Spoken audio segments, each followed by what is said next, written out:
Hello, and thank you for clicking into Cuppa Americano. This is a conversation with Michael Mac Makatura, a U.S. Air Force vet serving in Intel and recent author of the Fightin Tenth, where he lays out his squadron's experience at the closing of the Cold War in Germany in the late 80s. From there, the 10th went into Iraq during Operation Desert Storm, a swift and successful operation to defend the independence of Kuwait from Iraq's invasion. In addition to discussing his experience serving, we touch on modern conflicts, including Ukraine, Russia, Iran, and technology in modern warfare. Enjoy.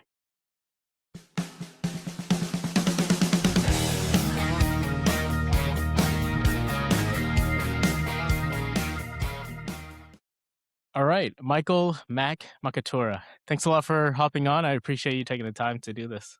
It's my pleasure. Thanks for having me. All right, so where to start? I think well, I've not met too many people in that have served unfortunately. I mean, I've met many, but I don't have any strong acquaintances with them, or so it's this is kind of exciting for me because you're probably one of the first people I get a chance to talk to in depth, solely about serving. Wow, And that's really there's neat.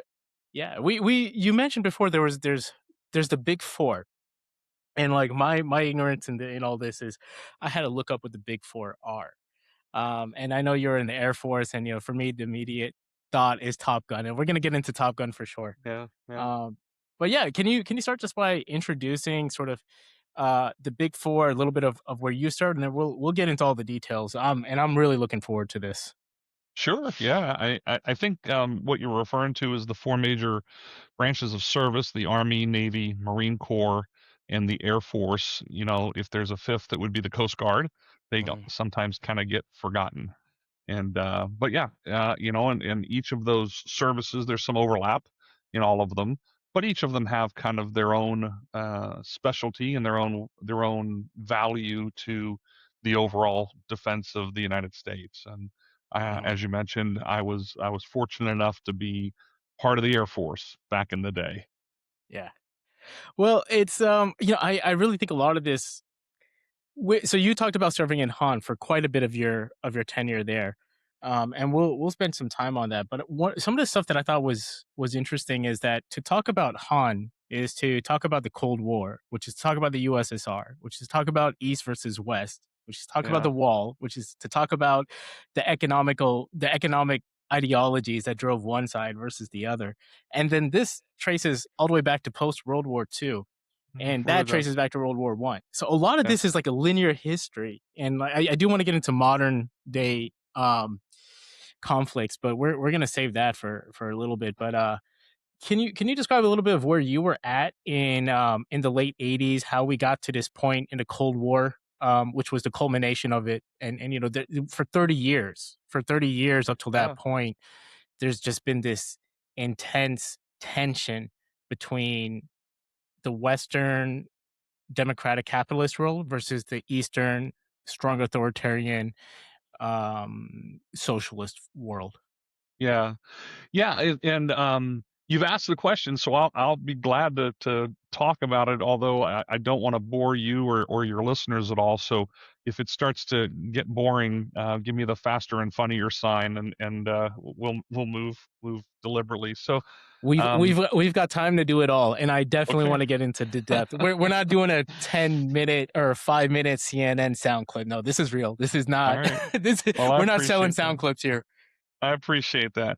Yeah, so let me start with kind of where I landed at Hahn, and then we'll go backwards a little bit and kind of help your listeners understand how we arrived there. So I showed up at Hahn in June of 1988. Hahn is Hahn Air Base in Germany, and it's halfway between Frankfurt and Luxembourg City, kind of out in the country. It was a farmland and wine growing region in central Germany, and there at Hahn was the 50th Tactical Fighter Wing, and I was part of the 50th, and in the squadron that I was in was the 10th Tactical Fighter Squadron, oftentimes called the Fightin Tenth.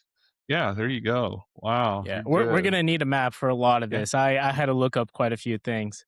So for yeah, there listeners, we I just are. pulled up a map of Han in Germany, which is along the western border. Yeah, that's right. And um, yeah, you can see kind of halfway between Frankfurt and Luxembourg City. And at the time, what Hahn Air Base was home to F-16 fighter jets, and technically we were the closest air base to Moscow. Although you can see on this map, we're still pretty far away from Moscow, but it was the closest U.S. air base to Moscow. And our job was to protect Europe from World War III. So we were essentially there to potentially fight the Soviet Union and the Eastern Bloc nations if they invaded the West. And so let me pause there for a minute and kind of go backwards and say, well, how did we get there, right? And so all of us are aware that in the 1930s, Germany invaded its neighbors and set out to conquest all of Europe. And that kicked off World War II, where the United States, Britain, France, and the Soviet Union made up the Allied powers. And if that sounds like an odd combination, Britain, France, the United States, and the Soviet Union, it kind of is an odd combination. The reason it formed up is you can see Germany's centrality. If Germany started to expand both east and west, eventually they were going to hit France and Britain, and eventually going east, they were going to hit the Soviet Union. And so those three powers wanted to stop German aggression on the continent. And for a long time, they tried to bring us into the war, and we kind of stayed outside of it. And then, of course, when Japan bombed Pearl Harbor, we decided that we were going to get into it as well. And so that's, the US, Britain, France, and the Soviet Union against Germany, Italy, and Japan. World War II ends in 1945. Germany is conquered, Japan is conquered. Both of the countries are pretty much decimated and lie in ruins. And what happened immediately after, at the cessation of World War II, is Germany was broken up into four zones, and each of the Allied powers was entrusted to administer one of those zones. So Germany was broken up in the British zone, French, U.S., and Soviet zone. Similarly, the capital of Germany, Berlin, was done the same way. So Berlin was broken up into four zones. What happened pretty quickly, though, was the Soviet Union cordoned off, and I mean physically cordoned off their zones. And so the Russian zone of Germany became what was known as East Germany, and the Russian zone in Berlin became East Berlin. And so all of a sudden you had an East Germany and a West Germany, and an East Berlin and a West Berlin. And therein started the Cold War. And so, why did we call it a Cold War? Well, because the Western allies, and we'll just say the United States, because we were the Mm. world's superpower. The United States and the Soviet Union never actually shot bullets at each other. We never actually went to a physical war. Instead, it was a Cold War where we contested each other in every other way that you can imagine, right? And so if World War II was a 6-year fist fight, the Cold War was a 45-year chess match that Mhm. was played with the looming nuclear arsenals behind both superpowers, right? Mm. And And the so, effects of that, we should just say, like, we're going through this history that's 80 years old, but the effects of that are still felt oh, very, absolutely. very much today. Like when we talk about Iran, which is very far down the line, a lot of that has to do with nuclear armament. And that does kind of feed back into, hey, who gets to draw the line of where nuclear armament stands? Yeah, it does. That's certainly a portion of it. The thing that's going on in Iran, and perhaps we'll talk about this a little later in today's broadcast, is really more of a religious war and a war around controlling the world's oil supplies. But yeah, Mm. there's certainly a nuclear shadow on that.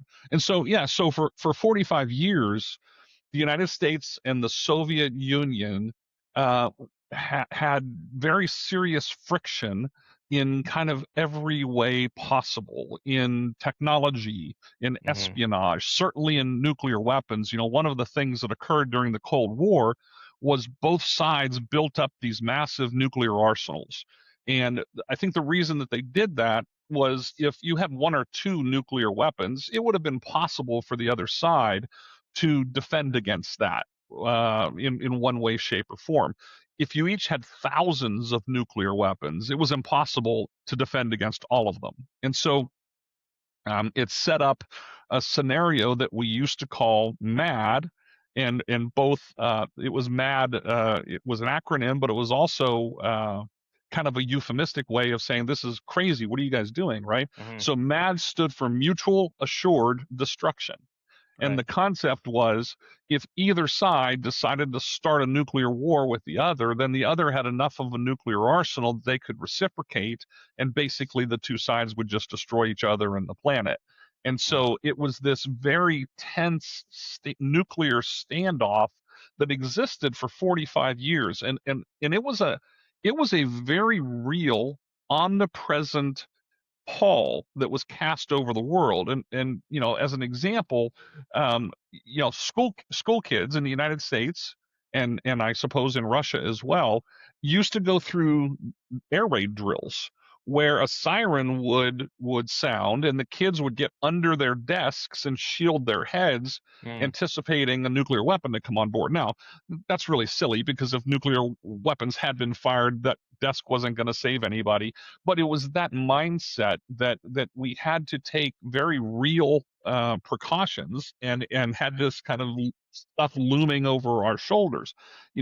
People built shelters in their yards and in their houses, bomb shelters to kind of shield themselves from the results of nuclear weapons being detonated overhead.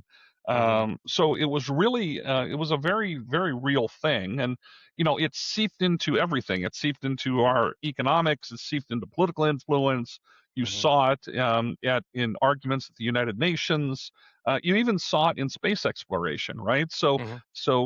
Kennedy in the 60s put a great emphasis on landing on the moon because we were competing with Russia or with the Soviet Union to see who was going to control space.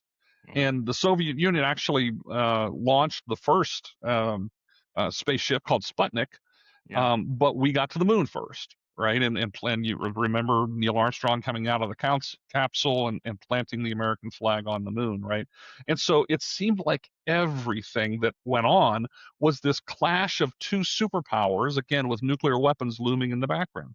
And Mhm. even though the United States and the Soviet Union didn't shoot at each other, the wars that occurred were all really proxy wars for those two great superpowers. Vietnam, Korea, Angola, even what happened in Cuba, those were all proxy wars Mhm. where the freedom and the democracy of the West against the authoritarianism and communism of the East were clashing and battling for influence of these proxy states. It was very much it was a very, very real thing. Yeah. Let me pause for a minute because I'm about to pivot to kind of the end of the Cold War and start talking a little bit about where we are today. But let me pause and see if you've got any comments or questions. Yeah, well, I mean, some of the things I think are super interesting about that is we're talking about 50s, 60s, 70s, 80s, and then when you serve, and yeah, we could transition into what's going on today. But even during your time, I thought there was a lot of interesting commentary to be made, and a lot of Yeah. the winds are shifting, and then some of them are the same. But I did want to point out, and I think this is also fascinating, is l- let's not forget how much of this seeped into pop culture. Oh, for So, sure. Yeah. I was watching James Bond, and for like 3 decades, the entirety of James Bond was the West versus the Russians. That was the Absolutely. primary enemy. That's how it kicked off. And even a lot of these comic books, like Mhm. Marvel, DC, Frank Miller, a lot of what they wrote about was actually this West versus East.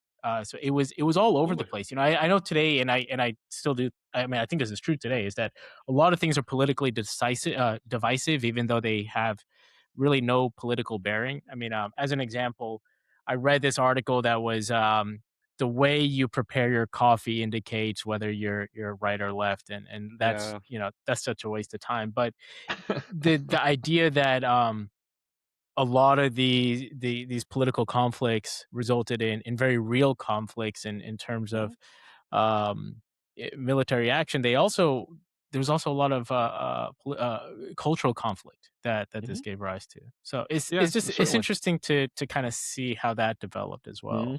Yeah, it really is. And so maybe you had referred to kind of where I got plucked down into the middle of this, and that's probably a good place to turn. So in 1988, the Cold War was over around 89, 90. And so I got dropped into Central Europe into an F-16 squadron towards the end of the Cold War. And for some context, I was a recent college graduate. I was a 23-year-old young man. I had just graduated from college a year before. I went to officer training school, and here I am in an F-16 squadron. Right? Holy cow! And again, our job was to be the front lines of any potential World War III. And so as the Cold War progressed, if it was assessed that if the Soviet Union were to attack the West conventionally, they would do so through something called the Fulda Gap, which is a large valley essentially in Central Europe, in Germany, that would allow Soviet, East German, Warsaw Pact tanks to kind of pour through without having the mountains get in the way. And so, So I'm trying to pull it up. Is that east of Frankfurt? Am I getting that right? Yeah, Okay. yeah. And you'll somewhere in there's Fulda. Yeah. Yeah, so it's kind of hard to really make out in a flat map, but it's basically a broad flat valley between mountains that if you were going to bring a bunch of tanks from east to west, you'd drive it right through this Fulda Gap. And so all of what we were there to do was to be a deterrent force towards Soviet aggression in the West, and we trained for it not once in a while, but every day. And so at Hahn, the F-16s had a couple of different missions.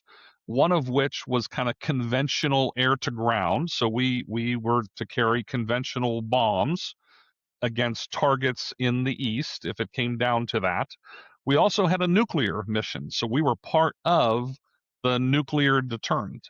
And if in fact World War III started, we were going to take those nuclear weapons and drop them on mostly industrial and infrastructure targets in East Germany and Czechoslovakia at the time, right?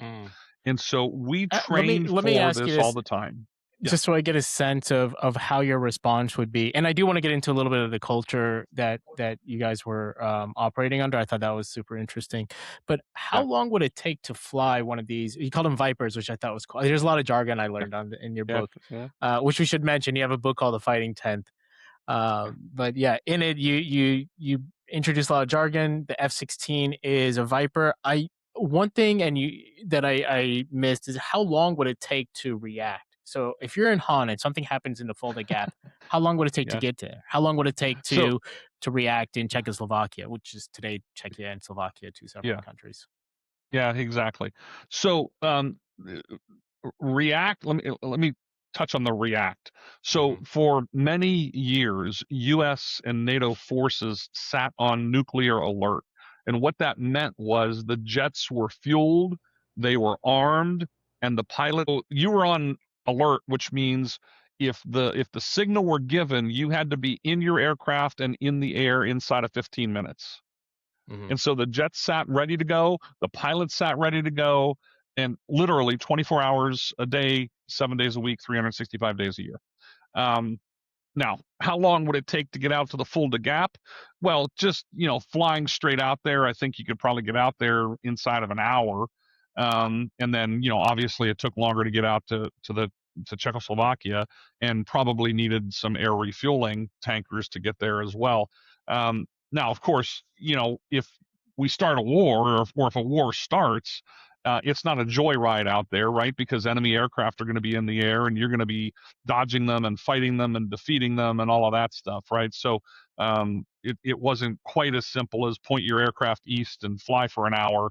It would have been a knife fight on the way over there. Mm-hmm. So we train for this constantly, and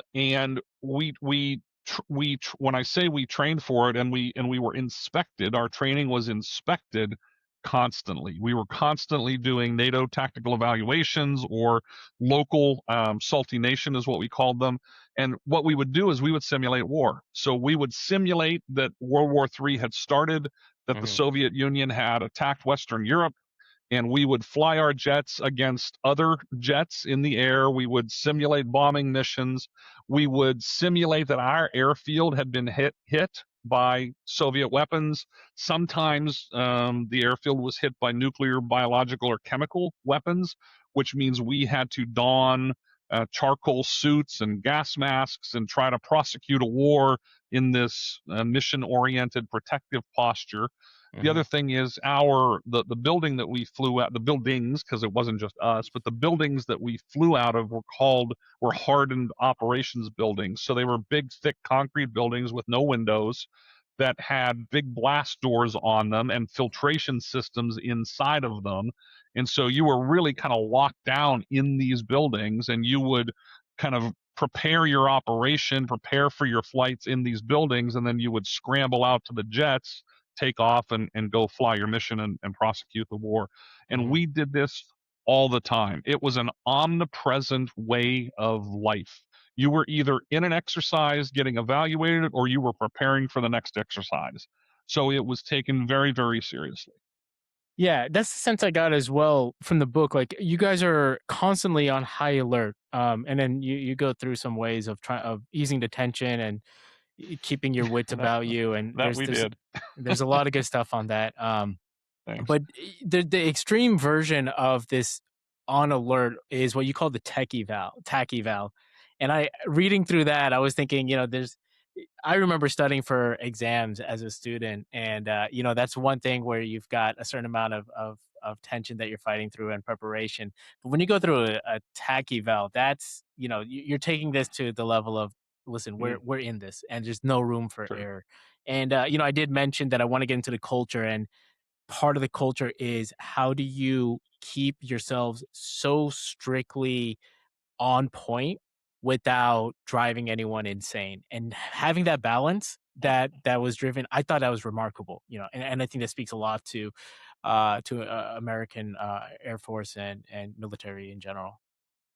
Yeah. Would you like me to elaborate on some of that? I would love to hear it Yeah. all. Yeah, so you're right. The tension of being on the front line of the Cold War and potentially World War III was pretty terrific, right? The other thing that created a lot of tension is just flying a high performance fighter aircraft is an inherently dangerous line of work. Mhm. And in the case of Hahn and the F-16s, we're a single seat, single engine fighter, right? So I'm sure that most of your listeners have seen the movie Top Gun or seen Maverick, right? And Mhm. that's a Navy F-14. So there's two guys in the cockpit and there's two engines, right? Which is really, really inherently dangerous as well. In the case of the F-16, there was one guy and one engine. So that one guy was the pilot, the navigator, the communications officer, the weapons systems officer. There was nobody to turn to. There was one man in that cockpit who was responsible for flying and the airplane and deploying the weapons. And then it's a single engine, and shit happens, right? And so if something happens to that engine, you become a very heavy lawn dart. And so just the nature of flying an F-16 is a tremendously high pressure, high stress line of work, right? And so you combine those two things of flying a high performance fighter aircraft and employing that weapons system potentially in World War III. And yeah, there's an awful lot of responsibility and and tension and danger on the shoulders of what are relatively young men. Right now, I was a 23-year-old second lieutenant when I got to Hahn, and my commander was only 10 years older than me. Right, so he was a 33-year-old man who's commanding an F-16 squadron, a nuclear tasked F-16 squadron. So it was a tremendous amount of responsibility on the shoulders of relatively young men and women. And I don't care what situation you're in, every situation that generates pressure must have a release valve. Right, and just from the physical sense of a teapot, right? You put water under heat and pressure. Eventually, you're going to create steam, and that steam needs some place to go, or else the pot's going to explode, right? Yeah. So anytime that you are in a system, a pressurized system, you must have a pressure release, a bleed valve. And in the case of fighter squadrons, a lot of that comes out in kind of fraternal tomfoolery is probably the best way to put it, right? It usually involves beer and some sort of sport or competitive thing, and it usually comes out as kind of sophomoric behavior from a bunch of 30-year-olds. Yeah. And so there was a ton of that, right? And it started, we would have an entire week of flying, and on Friday afternoon, well, Fridays in the morning, you would usually have some sorties in Friday morning, and then Friday afternoon, you would knock it off for what we called a safety day. And so we would all join each other at the officers club for some safety briefings, and there were safety briefings, but really what it was a chance to decompress. Yeah. And so the beer would start flying, and we'd go through the safety briefings, and either a game of crud would break out, and crud is like rugby around a pool table. And if you wanted to know more, I could tell you more, but it was a full contact sport with these young strapping lads full of beer banging into each other, seeing who was going to win the crud game. Eventually that would go to carrier landings, and that's where you put a bunch of tables together and you threw some beer on them to make them slippery, and guys would take a run and slide on the tables. And I'm just imagining. So you mentioned Zaragoza as a common place you guys went to, and Hahn, and some of the other places within Central and a little bit Western Europe. I'm just imagining when you're in a bar and there are these like American Air Force servicemen who are in a bar getting drunk on a Friday night or a Saturday and playing slip and slide in the middle of it with like all the beer they can find. And that, I mean, this sounds like fun and games, but when you guys are training and you going through the tacky valve, this stuff is super serious. When you guys are on, you guys are 100% on, and this is that relief valve where it's like there needs to be a moment where you can step away from it. By the way, a sortie, we should say what a sortie is a flight. It was called a sortie. By the way, we were never getting drunk. There were times we were overserved, but we were never getting drunk. So and if you've seen the movies Top Gun and Maverick, those are actually very accurate depictions, right? Okay. Somebody starts banging on a piano, and somebody starts singing fighter pilot songs, and beer's flowing, and right? And so that was a lot of the pressure lead. Another part too, we were in Central Europe, which is absolutely a beautiful area, and we were kind of 5 hours from everything. So in 5 hours we could be in Paris, in 5 hours we could be skiing on the Austrian Alps, in 5 hours we could be shopping for antiques in Belgium, and actually having real Belgian waffles for breakfast. And so and there was a lot of intramural sports. There was a lot of hey, let's have a ski trip, hey, let's go antiquing. So there was a lot of kind of burning off steam that way as well. And what it created, any scenario where you have shared sacrifice and shared ordeal, you have a bonding that occurs. And that's that's not isolated to the Fightin Tenth. every military unit in the world would probably tell you, and of course the book Band of Brothers, Stephen Ambrose's book Band of Brothers, and the videos that were made from that, that's very true, right? So shared sacrifice and shared ordeal put people, this pressure brings you together, and it forms a bond that's really never broken. And those guys that were my squadron mates and friends 35 years ago are still my very best friends in the world. And what's really interesting about those bonds that are formed is you weren't always friends with everybody, but you were brothers with everybody. And every one of those guys in the Fightin Tenth knows if they picked up the phone and said, Mac, I can't explain it, but I need you here tomorrow, they know without a shadow of a doubt that I would be there tomorrow. And I know that they would be here for me if I called them. And so it is really an interesting, incredibly edifying culture, being in a military unit, in my case, being in a fighter squadron, in that pressurized Cold War atmosphere, was an honor, and it was an incredible experience for a young man to be able to live through. What I think is interesting about that is, there's one level of bringing up professional standards to as best as you can, but considering that y'all are brothers out there fighting with and for each other, and you never know, like, you have to be ready for things to turn to the worst. And we will get to Operation Desert Storm and talk about some of the experience there.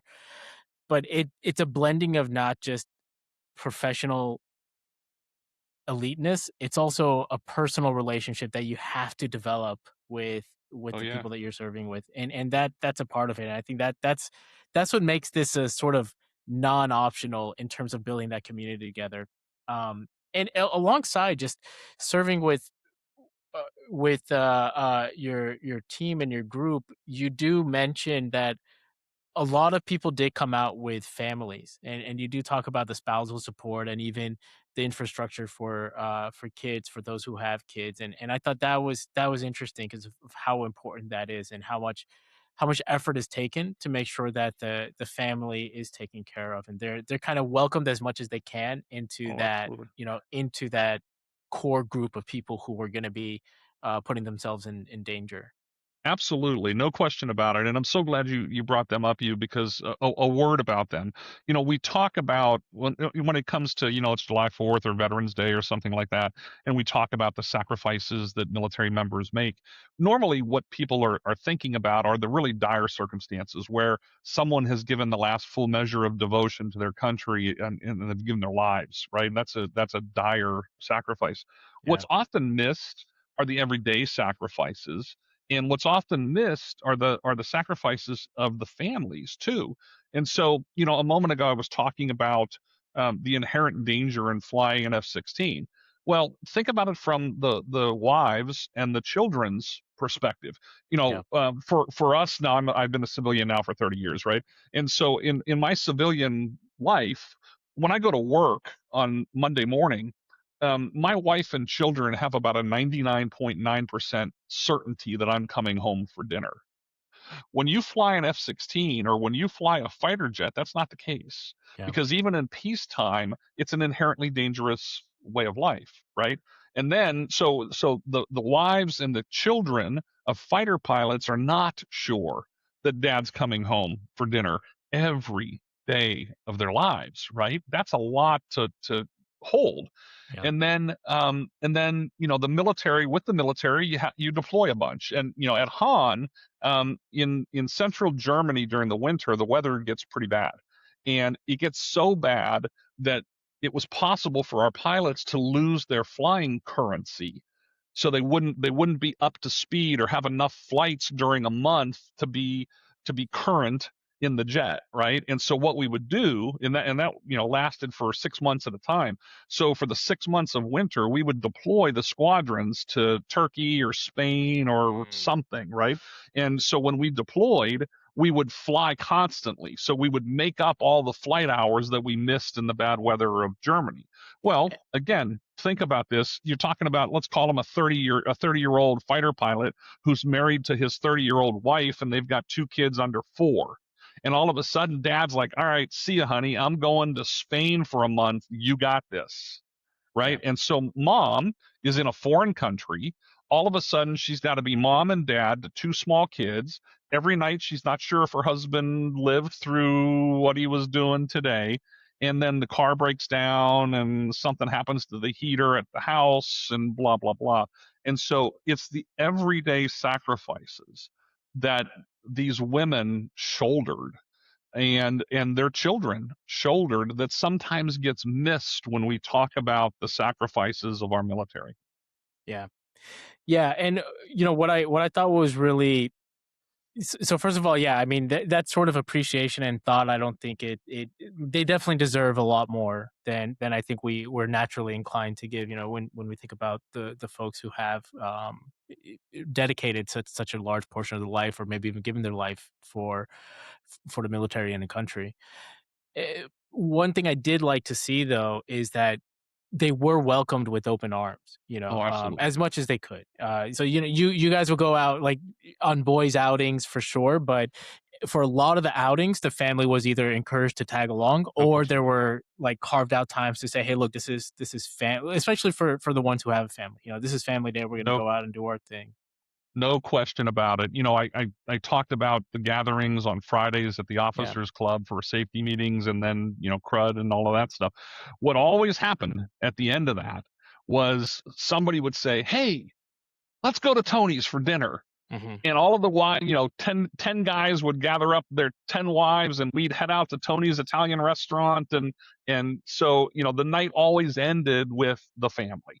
And, we looked out for each other's families too. So if a guy had to, leave for a couple of days to fly cross country to the UK, somebody was checking on his family.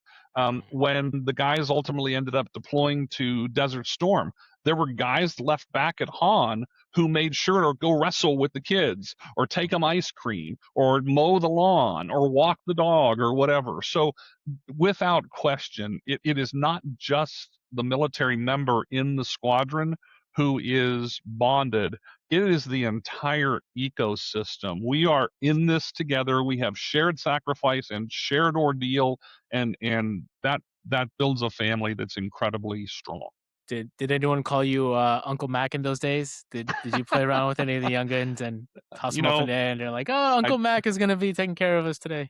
Absolutely. So, so there was one of my squadron mates had two young girls. One was 4. Her name was Becky, and Renee. I'm literally Renee's oldest friend, because I was the first person to babysit her when she was a month old while her parents went out to dinner. Yeah. And what's really edifying about that, is Becky is now, Becky's probably 40, and Becky has 4 kids of her own. And I still love Becky. She's one of my first loves, and Renee, and I love them, and I love their kids, and I'm still Uncle Mac to another generation of children.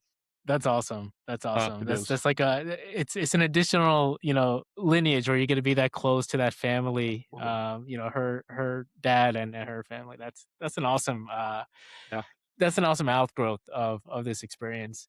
So can you tell me a little bit more about how big the group was? So you mentioned the head count a little bit, and there is a little bit of a rotating door, which I thought was interesting, and I hadn't thought about it, but I think it does bear a significant understanding of how these things operate in practice. Because I think most folks come in on a 3-year, I guess a tour is what it's called. Yeah.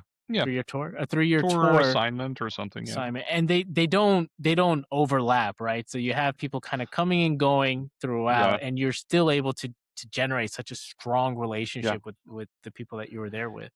Yeah, it's really cool. So, an F-16 squadron has 32 pilots plus a squadron commander and an ops officer who are also pilots, right? So there's kind of 34 of those guys, and then there's guys like me and an intel officer and a sprinkling of other people.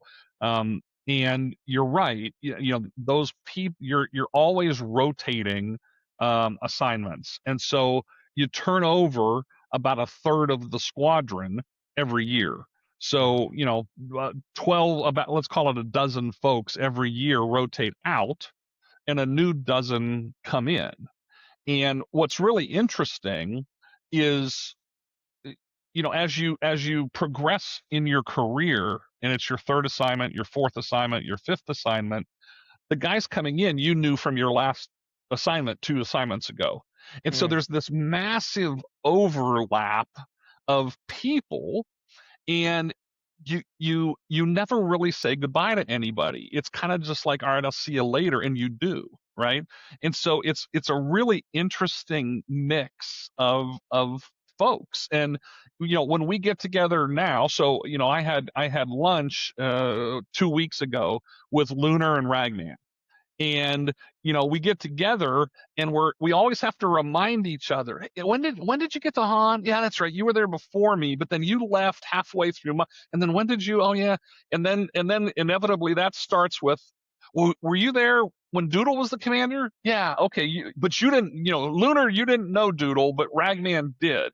And so it's almost like 6 degrees of Kevin Bacon, but it's not 6 degrees, it's like 3, because everybody overlapped and knew somebody. The other thing that created was, a big part of what you're looking for is unit cohesiveness. You want to know you want to know the guys fighting next to you, how they fly the jet, how they communicate, what our squadron standards are, etc. Well, when you've got a third of the squadron rotating in and out every year, that's a bit of a challenge, right? So there's always a constant orientation to meld the new guys into this already thriving organism, right? And so that's kind of an interesting part of it as well. But it's even now, all these years later, like in September, I'm going out to the 10th reunion out in Colorado Springs, but it's the group of guys, it's the cohort of guys before me. So of the 40 guys that are going to be there, like I knew 10 of them, but I didn't know 30 of them. They were the generation before me. But it won't matter. It won't matter, man, because I'll get out there and we'll start telling lies and drinking beer, and hey, you were there when Boom Boom was there, and I was there, and it's just it'll be just a big extended family. Yeah. Well, it's funny. A part of your book, you get into like the naming ceremony, which I thought was interesting, and then you also talk about the hog log, and I don't know how much of that is classified and what's allowed to be shared, but that was, I thought, hilarious. And this again, it goes back to what I thought was just so fascinating, is how you maintain a culture of absolute elite level of standards that just do not allow fuck ups, but at the same time, you're able to keep it cordial and relaxed enough. And I think the hog log was a nice representation of how you generate that. The hog log is legendary, and it while it is not officially classified, it is unofficially classified. It is secret, no spouse. And so it's a little bit like what happens in Vegas stays in Vegas. What happens in the hog log stays in the hog log, stays in the squadron. And even now, 35 years later, when we're getting ready for a reunion and the hog log comes up, somebody will say in pretty serious tones, you don't still have one of those, do you? Because there's, so what the hog log was, it was a standard issue Air Force drab notebook, standard Air Force green, and we sat it on the duty desk, and there were some rules of engagement. There was some ROE in making an entry to the hog log. You had to date it, you had to sign it, so you had to own whatever you wrote. But you could write anything in there that you wanted to write. And one of the rules was it had to be at least 10% true. Yes. So if it was at least 10% true, you could rag on somebody, you could tell a story. As long as it was 10% true, it was good to go. And so the hog log became part of that pressure release too, right? And so it was a place to bitch about somebody, or a commander or a policy. It was a place to share something stupid that somebody did so everybody else could laugh about it. It was a place to vent. Yeah. So the hog log was like an adolescent schoolboy diary of all the shit Yeah. you wanted to tell everybody about. That And it was infamous. it sounds like a lot of fun. If I remember correctly, you're not allowed to appeal either. So it has to be at least 10% true, which means it could be 90% hogwash. But That's right. as I recall, you cannot make an appeal. If it's in there, it's in there. There were no rebuttals. There were no rebuttals. If you want to take a shot back, take a shot. But and it was one of those things where if you tried to rebut something that was written, it was just going to get worse, dude. It was just going to get worse. So just take your medicine, move on, and find something else to write about. Take the lumps. Yeah. Take your lumps. Part of it is what you talk about is the humility, and then there's a lot of different ways this comes in, but it's like you have to keep your you have to keep your mind sharp, and you have to be willing to say, like, listen, there's always a way that I could do things better. I mean, I think you mentioned in the TAC eval a little bit as well, where you could feel like you've done everything 100% correct, but you are going to be humbled by the end of that evaluation. No question about it. I mean, look, we're all human, right? And these guys that are flying F-16s are really, really talented people, just naturally talented people that have very high standards for themselves. And what they're doing is deadly serious.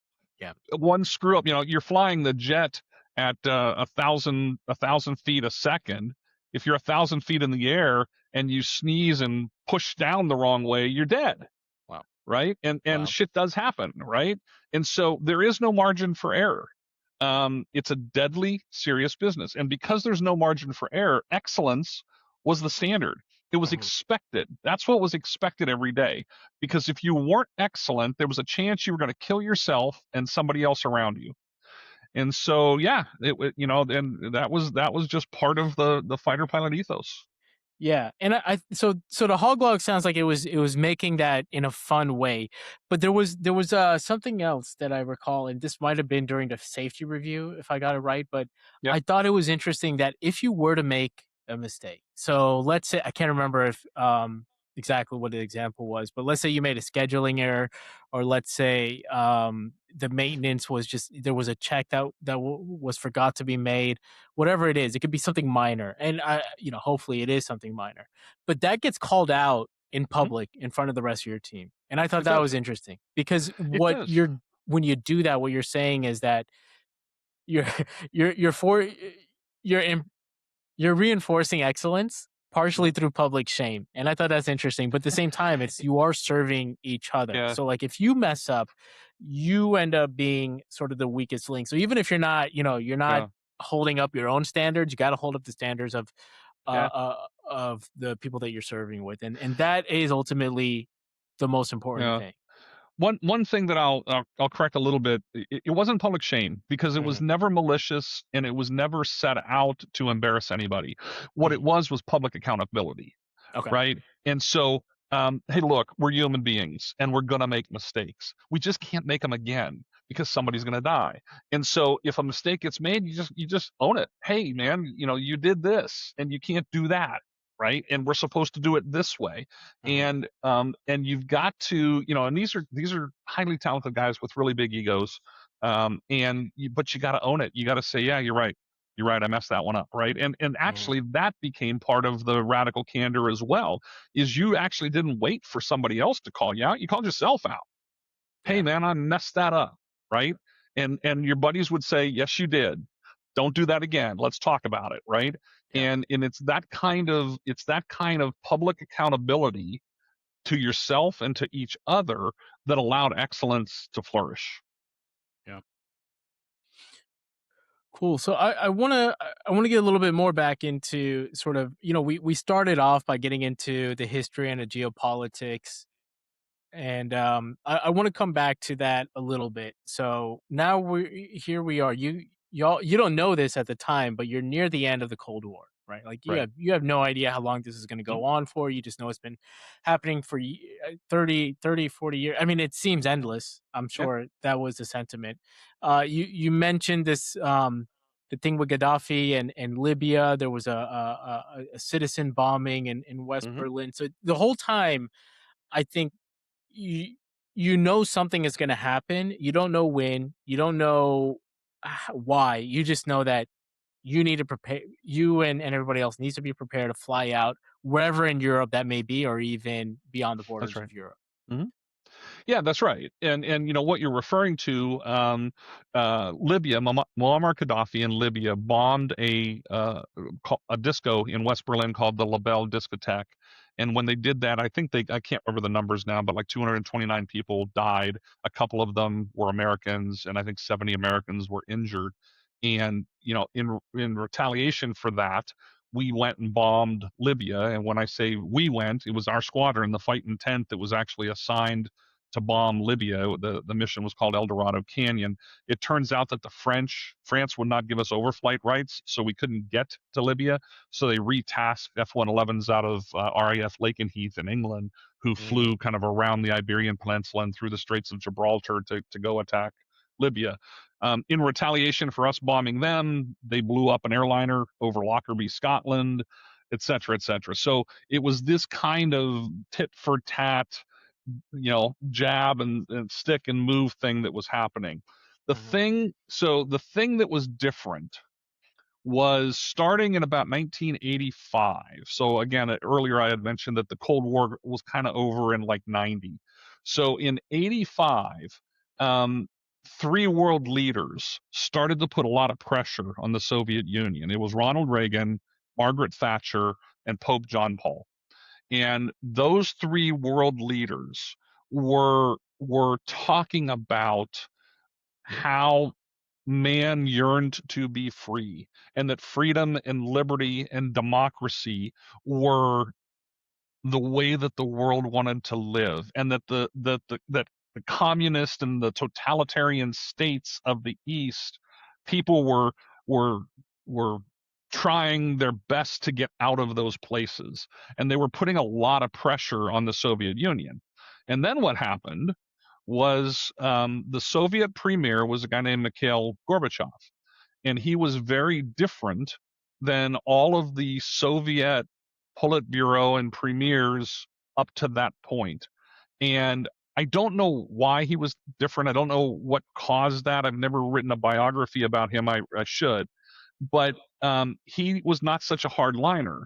And he started to talk about two policies called glasnost and perestroika. And this was a Soviet softening so that there was more openness and there was more transparency. And so you've got Reagan, Thatcher, and Pope John Paul on this side. And then you've got Gorbachev, who appears to be amenable to softening this Cold War with glasnost and perestroika. And those forces met in the middle. And what started to happen was this thaw. And we saw it, you could see it forming, and then it kind of happened. So Reagan stood in front of the Brandenburg Gate he was in West Berlin with East Berlin behind him, and he said, "Mr. Gorbachev, tear down this wall." He laid down the gauntlet to the Soviet Union to stop this Cold War and to come into the world of nations, essentially. And it happened. So we were there and we were watching all of this, and then the wall actually came down. The wall came down. Now that was an incredible day in Germany. It was an incredible day for us. A couple of our people from the 10th were actually in Berlin that day. They brought me back a piece of the wall, which I still have. And so we watched that happen. So, leading up to it, we could see the pressure the West was putting on the Soviet Union. You could see the cracks forming. Chernobyl was a really big lens into the ultimate futility of the communist system. And Chernobyl happened in, I think, 86, and all of this. So you could kind of see the winds forming, but then it actually happened. Right. And did that catch us by surprise? Yeah, a little bit. Right. I don't think anybody really expected the Soviets to tear down the wall between East and West Berlin, but they did. And wow, and that was really officially the end of the Cold War. Yeah. So I wanna hang out there for a little bit longer to get a sense of what that was like, because that's a once in a lifetime experience. So first of all, when you say openness, this is both economically and socially, right? So like economically means And free culturally, yeah. trade, yeah, and then culturally means you can speak your mind without worry that you may be taken away from your family in the middle of the night, not to be seen again. So That's that right. And it started to, from a cultural standpoint, like Western culture started to seep into the Soviet Union. So the Rolling Stones went over and did a concert. Queen went over and did a concert in, I think, Budapest, Hungary, right? That was unheard of, right? Because the Western culture was considered to be decadent, and the Soviet sphere shielded their people from a lot of that. But all of a sudden, that started to happen, right? So even culturally, it started to happen. I had a chance to so I was digital nomading for a few years, and I had a chance to go to Eastern Europe, and I went to quite a few of the countries that were under Soviet rule, like Czech Republic, Poland, Hungary, Romania, Serbia, and Yeah. I didn't get too deep into it, but whenever I would mention Russia, I pretty much got like a negative response. Then, and the idea there being that a lot of the locals, they did not want Russian rule. In fact, I remember going to a museum in Prague where they discussed sort of the fact that Czech culture was suppressed and the people were suppressed, and there was Absolutely. there was the Prague protests and there were uprisings, and the people were not necessarily welcoming of the USSR. So I No, think not at all. from the very beginning it was enforced upon them, and they were just kind of waiting to fight back. So that freedom rang very quickly and deeply into their bones without much convincing. It was just a matter of That's right. can we do this without getting slaughtered? Quite frankly, Yeah, which and frankly, that's a very big signal to those of us today, especially in today's world where you're hearing a lot of talk about socialism and democratic socialism. Look, here is the reality of the situation. Millions and millions of people lived under the heavy weight of socialism and communism, and they couldn't wait to escape it.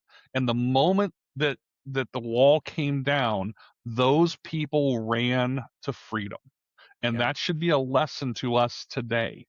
Don't want what 240 million people spent 45 years trying to get away from. Yeah. And there are two primary ways that you could count the number of people who died under socialist rule.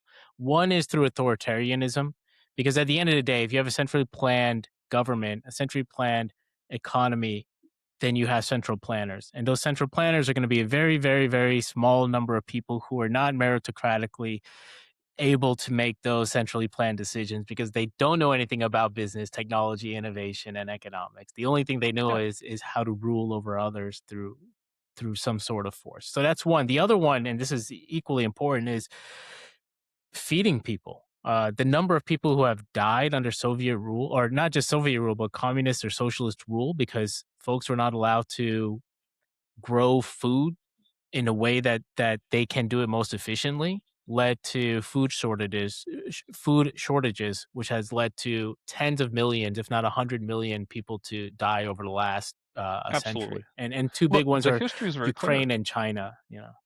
History is very, very clear.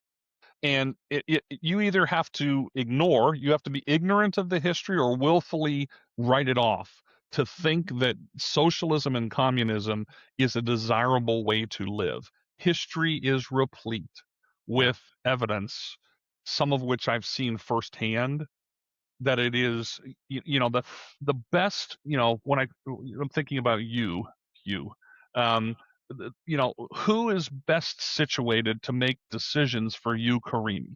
Who's best situated to decide to just say where you're going to live, what line of work you're going to employ, how you're going to spend your free time, where you're going to, who's best positioned to do that? You are. You are, my friend. And there is no central planner that's ever going to get it right for you, let alone 300 of your friends, 300 million of your friends, right? There is no central planner. The best way to live life is if each individual gets to make their decision, has the freedom and liberty to live life the way they see fit.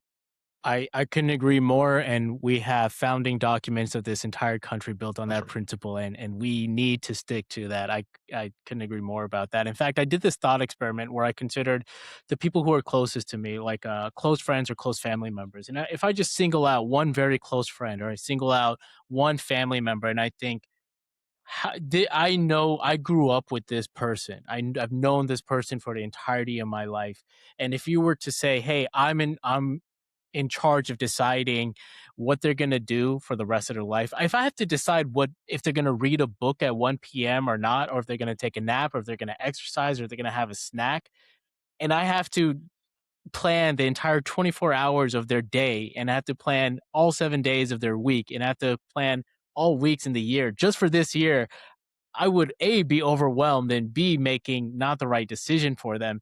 And now, as a central planner, we're expecting a bureaucrat that's anonymous, that has absolutely no interest in our happiness or optimal lifestyle, to make those decisions for us. That's right. That's theoretically not going to work, but and it's just wrong. It's wrong. Yeah. Right.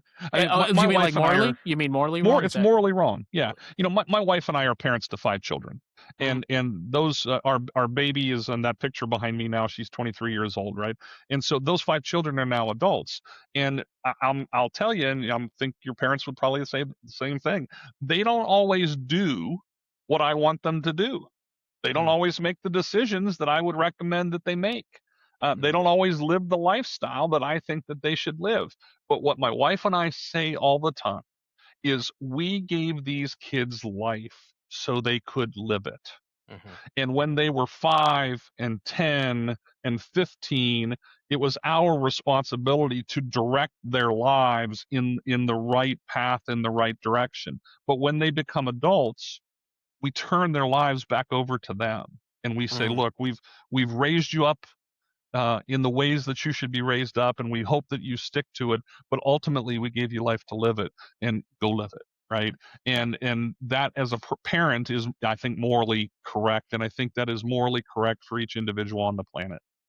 Yeah, I had on an economist recently, to talk about some of these things, because there is, especially the younger people are, there is a higher affinity towards socialist policies, and I think there's a number of reasons for that. One is, I don't think they actually know what socialism is. Like, I think that's true. definitionally, they don't understand. Like, I put out a clip that said, capitalism is the idea of investment and future payoffs and delayed gratification and long-term thinking.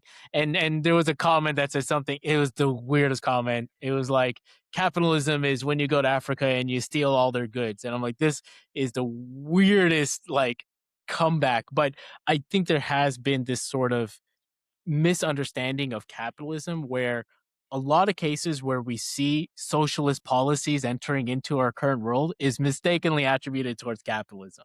And I think, just definitionally, that misconception is causing a lot of issues that I do have this concern is going to get worse. I hope it doesn't. Yeah. But it I think does it is seem too. to be the case that, like, there's not right now a proper corrective function in place to say, hey, all the ideas that you're talking about, everything where you say government owns something and you see the negative consequences of that, that's actually a socialist policy. And where you see a greedy sort of corporate company driving up profits, that's actually money printing, and socialist policies is taking away a natural sound money underneath your pockets.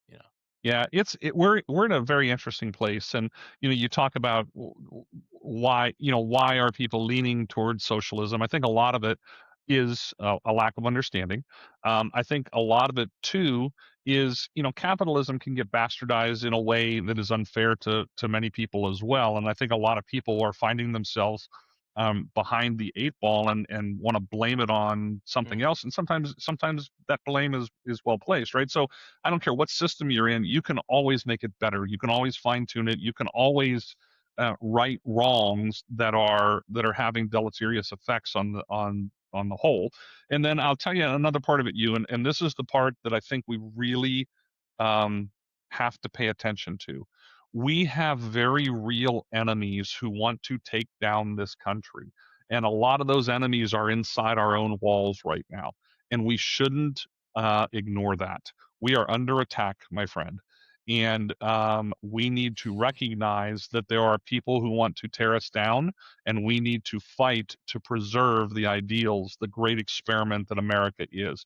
We are the greatest country on the world.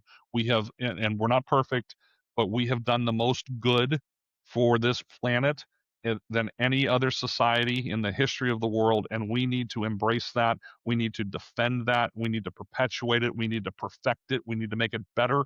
But we are under attack, ladies and gentlemen, and we need to be aware of that. I couldn't agree more. Where there is this moral attack on all these ideas and concepts that made Western tradition so strong. And like as one example, we we hit two things that I think are very relevant here. One is the poverty rate. The poverty rate, it's still higher than we want it to be. We still have way too many people that are passing from malnourishment in the world. But Western ideas are the ones that say, "Hey, we should be charitable to those That's right. that are underprivileged." That's a Western philosophy that does That's not right. come out of the East.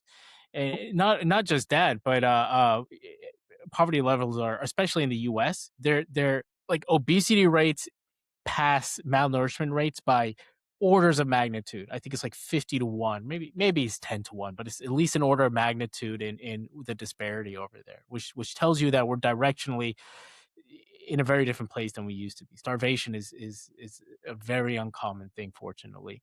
Yeah. Another one is we did talk about those freedoms, right? Like that's something that is born out of Western tradition, and which is the stage of American Republic, constitutional republic.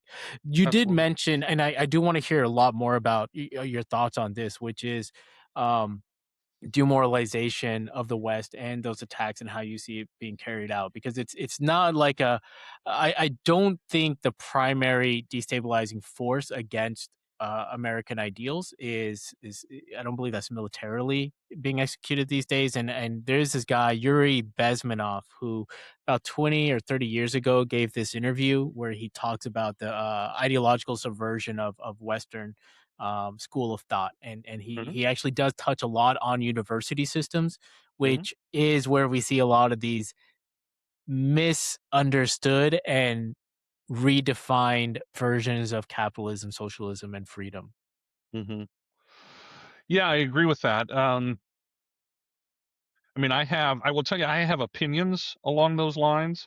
I have not studied that phenomena enough to really feel like I'm giving your listeners expert testimony. So I've got an opinion, Hmm. but I'm not sure that I'm qualified to really give true north on the subject. But yes, we are. Yes, we are under the attack of um, people who want to tear down Western civilization. And one of the ways that I think about it sometimes, is I don't care what your system is, capitalism or socialism or whatever. Think of it kind of like a game theory. You're playing a game, right? The game of Monopoly. You're playing a game. And there's going to be winners and there's going to be losers. One of the reasons that I think capitalism is so attractive is even losing in the game of capitalism, you win, right? Even the people who are not thriving are living a better standard of living than people playing a different game. And by the way, the game of capitalism is never over. It's never over. So you lost this round and you lost last year, but you can win next year, right? The opportunity to win in the game of capitalism is never gone, right? And that always gives people hope that they can thrive in the future. And I'm frankly, I'm living proof of that, right? When I was a young kid, my family was pretty poor. When it rained out, we used to put pots and pans out to catch the water because we couldn't afford to fix the roof. And we lived paycheck to paycheck, and sometimes we didn't make it and we needed help. And this capitalist society that we live in gave me the opportunity to improve my life, improve the trajectory of my entire family, and I'm very grateful that I've been able to do that, right? I live a different life today than I lived as a child, and we all have that opportunity. But let's back to this game theory. If you're playing a game, and I don't care if it's Monopoly or checkers or Sorry or Rummy Cube or whatever, if you're playing a game and you lose consistently, what are you going to do? Like if you you decided we were going to play Rummy Cube, and every day for a year I kicked your ass at Rummy Cube, what are you going to do? I would say that the game is rigged against me. I would make excuses. I would Sure you not be would. happy with it. I mean, especially if I didn't have an option, especially if I had to right. play and I had to keep playing, and I'm not going to see all the wins, right?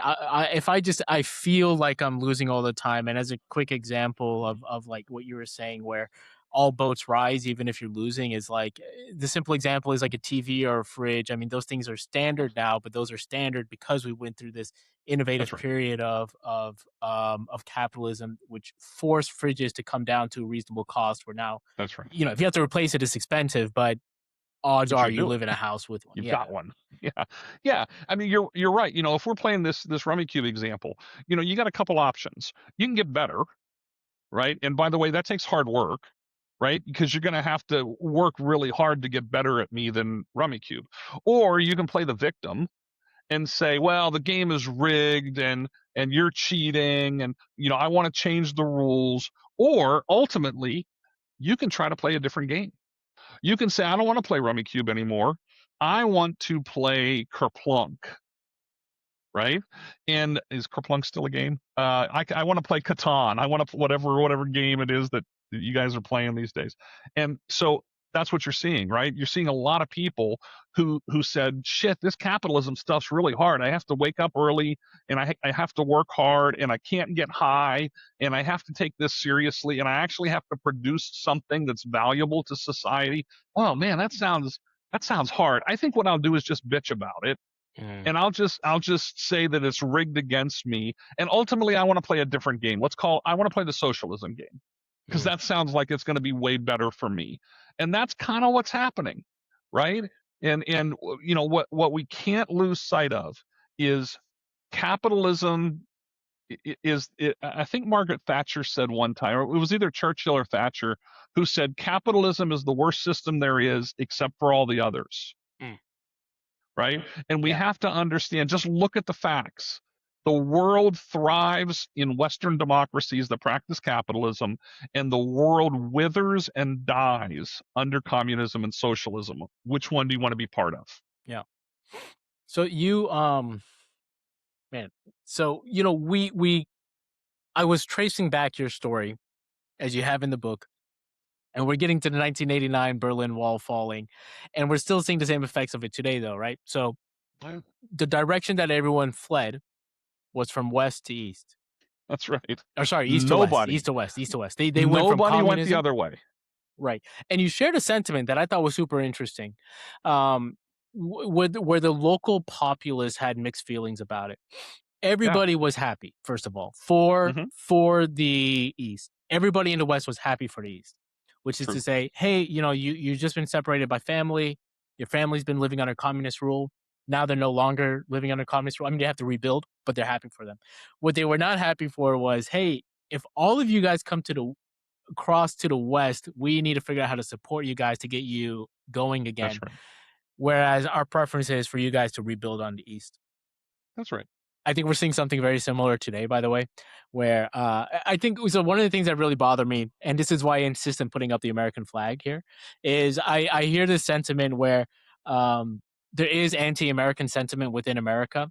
And they'll say things like America is a terrible place to be. It's filled with greedy capitalists who don't care about us. And then at the same time, they're like, oh, by the way, we should allow everybody in the world to come to America. So it's like, okay, America is terrible, but you want everyone here. Those things don't line up. Well, the truth is, America is actually pretty amazing. And again, I agree with you. We have a ton of faults, and we should never veer away from criticizing our country, because I mean the whole reason we're amazing is because we're allowed to say, hey, this is wrong, I'm calling it out, we need transparency, and we are going to fix it. That's right. They're absolutely right. Well stated. There are lots of things that can be better in the United States. And by the way, you and I have the freedom and the resources to make them better, and we should, right? Mhm. But you're absolutely right. I mean, people, don't be deluded. What we saw this weekend, right? All of the Moroccans Mm. fleeing to Spain. How Yeah. many of the Spaniards went to Morocco? Zero, my friend. Mhm. Zero. None. Yeah. Right? And just look at the preponderance, the overwhelming evidence says that when people are trapped in a totalitarian state and system, they are doing everything they can to get out of it and go to the Western democracies. And that Mhm. should tell us what we need to know about what our future should look like. What I think is even more amazing about, or like, one of the things that I thought was so fascinating about all this is that so I think it was Sauda. Let me share my screen for a second here. So if you guys are listening, I'm just gonna pull up a map of the area that we're talking about. So this is up here in northern Africa, just across Gibraltar, on the state of Gibraltar. Yeah. Um, Ceuta was I forgot exactly when it was founded, but it was a stronghold for a time way back when power for Spain was um open ended, and there was a lot of attacks going across that country. But we've seen some really crazy things in Spain where the amount of immigration that they've allowed is really going to cause a transition in what it means to be Spain, in Spanish culture and Spanish beliefs and Spanish values. And I think that I saw something like it's some crazy percent. I want to say it's like 15% of all Spaniards are not, of people in Spain are not Spanish heritage, which I think is kind of, that influx is not something that can be easily supported. And this kind of goes back to that idea where it says, hey, it's great if your communities and your cultures and your countries are living under a state that allows freedom of expression and economic freedom, which is the ideal. Then rebuild there, and like, there's a lot that can be done, especially in a country that can be developed. There's a lot of room to just say, hey, look, there's a lot of low hanging fruit. Like, you can rebuild Yeah. at a very accelerated pace. Yeah, it's really interesting. You touched on something there. The quote on the Statue of Liberty. It starts off and it says, "Give me your tired, your poor, your huddled masses, yearning to breathe free." And that's really important. Yearning to Mm, breathe free. It doesn't say, "Give me your tired, your poor, your huddled masses who want to come over here and be tired, poor, and huddled masses." mm, It's yearning to be free. And the implication there is to change their lives, right? My family came here. I'm mostly Serbian, right? And mm, so my family emigrated to the United States from Yugoslavia. Why? Because they were huddled and poor and not free, and they wanted to come to the land of the free and the home of the brave where opportunity abounded. And they did so. And when they did so, they assimilated as Americans. So I am not I am of Serbian lineage, but I'm an mhm, American. And my mm, grandparents were Americans. And I think what we're seeing now, and I don't exactly know why this is, I'm watching it closely, and it may be what I talked about before about people looking to tear us down, but it seems like people want to come to this country and then turn it into the country they came from. mm. Well, why did you come from there? Why didn't you just stay there? If your culture and your land and the way you lived was so great, why'd you come here? Right? Yeah. And so I think we've lost this element of coming here means you're going to assimilate, you're going to become an American, and you're going to embrace the things that make us such a great experiment on the world stage. And if you're coming here for other reasons, we'd rather you didn't, because Yeah. we like who we are. That's, so that, okay, this is hitting on multiple things, and I'll say this real quick. You mentioned, in your experience of this, like, small group of, say, 50 to 60 people, we have this high churn rate. Every 3 years you get 100% roll cut over, but the tradition and the culture remains. And that's a really interesting thing, where it's like this culture is super, the people are superseding, or the people are propagating the culture. And that's because everybody that comes in, they have to assimilate. If you don't assimilate, Right. you can't serve that mini group of 60 people. And now we're talking about a country of 350 million people.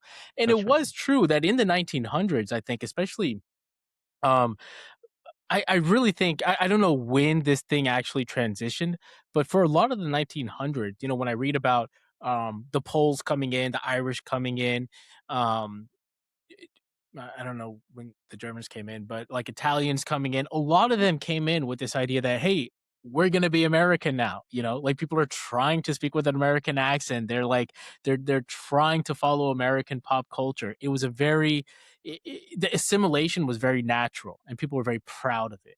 They're like, Yeah. I get to be an American. I'm very excited about it. They're throwing up the flags. And that was granted. That was a given for anybody that was coming through. And so that level of immigration and growth through immigration worked out very good for the concepts that were written down 250 years ago in the Constitution and the Declaration of Independence. Now, we're seeing this turnaround. I mean, even when I grew up in school, we used to sing. We did the national.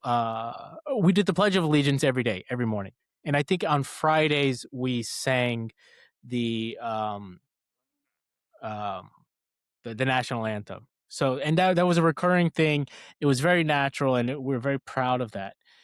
It was just, it was instilled in us. We didn't think about it.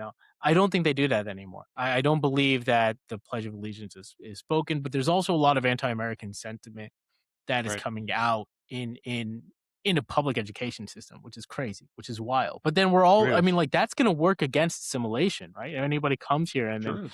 like, we've seen instances. There was that I thought this was a really interesting case. There was that Turkish woman that came. She was a grad student in Columbia, and she wrote this op-ed about, like, something along the lines of "Down with America." And you're like, well, you've been allowed to come to the U.S. to study as a student. You're coming to one of the top university in the U.S. What an opportunity to lift yourself up by your own boots, And after that, it's not going to be easy, but you have the option of either returning to Turkey and to apply your education there, and to lift up your community in Turkey, or if the option is available and we see like a societal value that's the ideal, then you stay in America and you contribute to American success, and you get rewarded for that. What a beautiful system. So she comes in, she writes an op-ed. Marco Rubio's team essentially revokes her visa in terms of national security threat. I mean, she's saying "Down with America," and so he's like, all right, well, based on national security, we can't really keep you here. So they sent her back, right? And this kind of became this whole thing where it's like freedom of speech, and then we get into things like, well, constitutional laws in terms of citizens versus non-citizens, and that's a whole thing. That's kind of interesting. I have my opinions on that. But it is wild for me to, as I said, I was a digital nomad. I've went to like 30, 40 different countries. I cannot imagine going to Turkey and then telling the Turks that they need to give back all of Anatolia to Greece because they took it from them in 1453. I What would would be happen in if you did that? prison. I would be That's in right. prison. I would be in prison. And that's unquestionable. They have an authoritarian government under Erdogan, and he jailed the mayor of Istanbul who was going to run for him in the presidential election. I was there when it happened.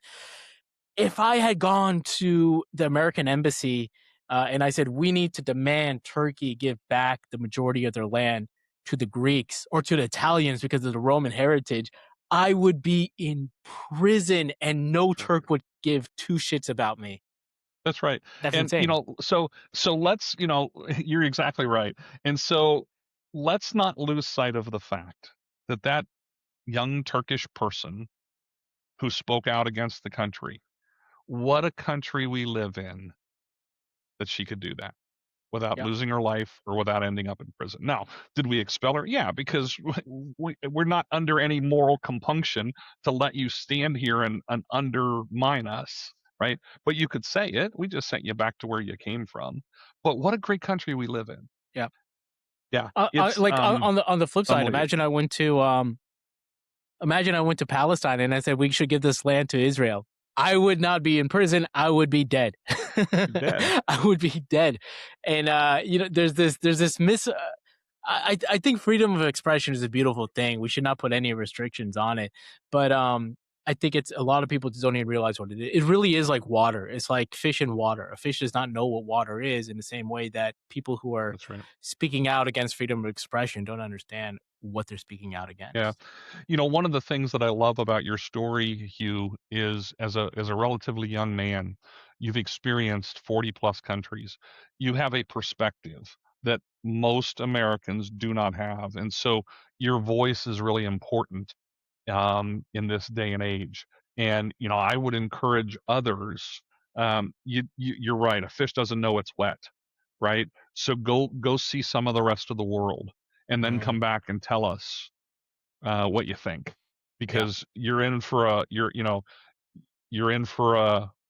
in many cases a rude awakening when you see how the rest of the world lives and the conditions under which the rest of the world lives. You will get a fresh appreciation for this American experiment. Yeah. I'm very excited about it. I mean, I'm generally bullish on where everything is going to go. I think we got more rough patches ahead, unfortunately. I think you're right.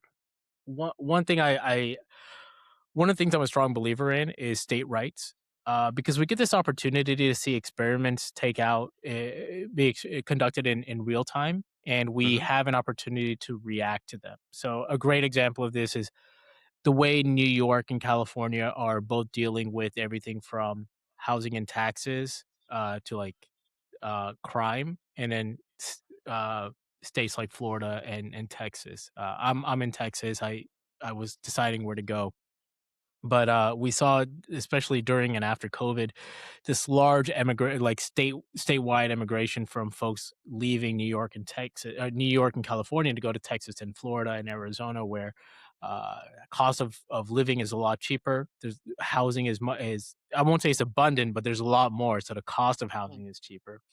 And I think the quality of life is well, I mean, New York has this sort of historical awesome tradition, and I don't like to see where it's going, but I am happy that we get at least an experiment that I hope will wake people up. Yeah, yeah, I think that all of that is right, and viva la différence, right? I mean, there are people, there are Americans who love living in California. Hmm. That's fabulous. There are Americans who love living in New York and Massachusetts, and I get it, right? There's all of those places have an awful lot to offer. Hmm. Um, and there are a lot of people who living in those places is anathema to the way that they want to live life. What a great country! What a great country Hmm. that you can choose where you want to live, and you can choose how you want to be governed and by whom. What a Hmm. great country, you know? Yeah. Mac, there's another thing that I want to talk to you about. As I said, I have met folks that have served, but I haven't had an opportunity to speak with them in depth. So I want to take this opportunity to pick your brain a little bit more on warfare. So you served as intelligence.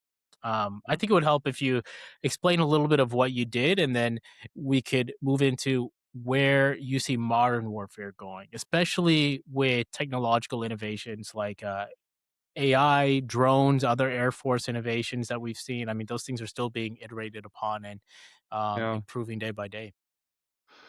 Yeah, I'd be glad to. The realm of intelligence is pretty broad and would take a long time to go through all of it. What I Don't did, let time stop you, Mac. We have plenty of that. you're kind.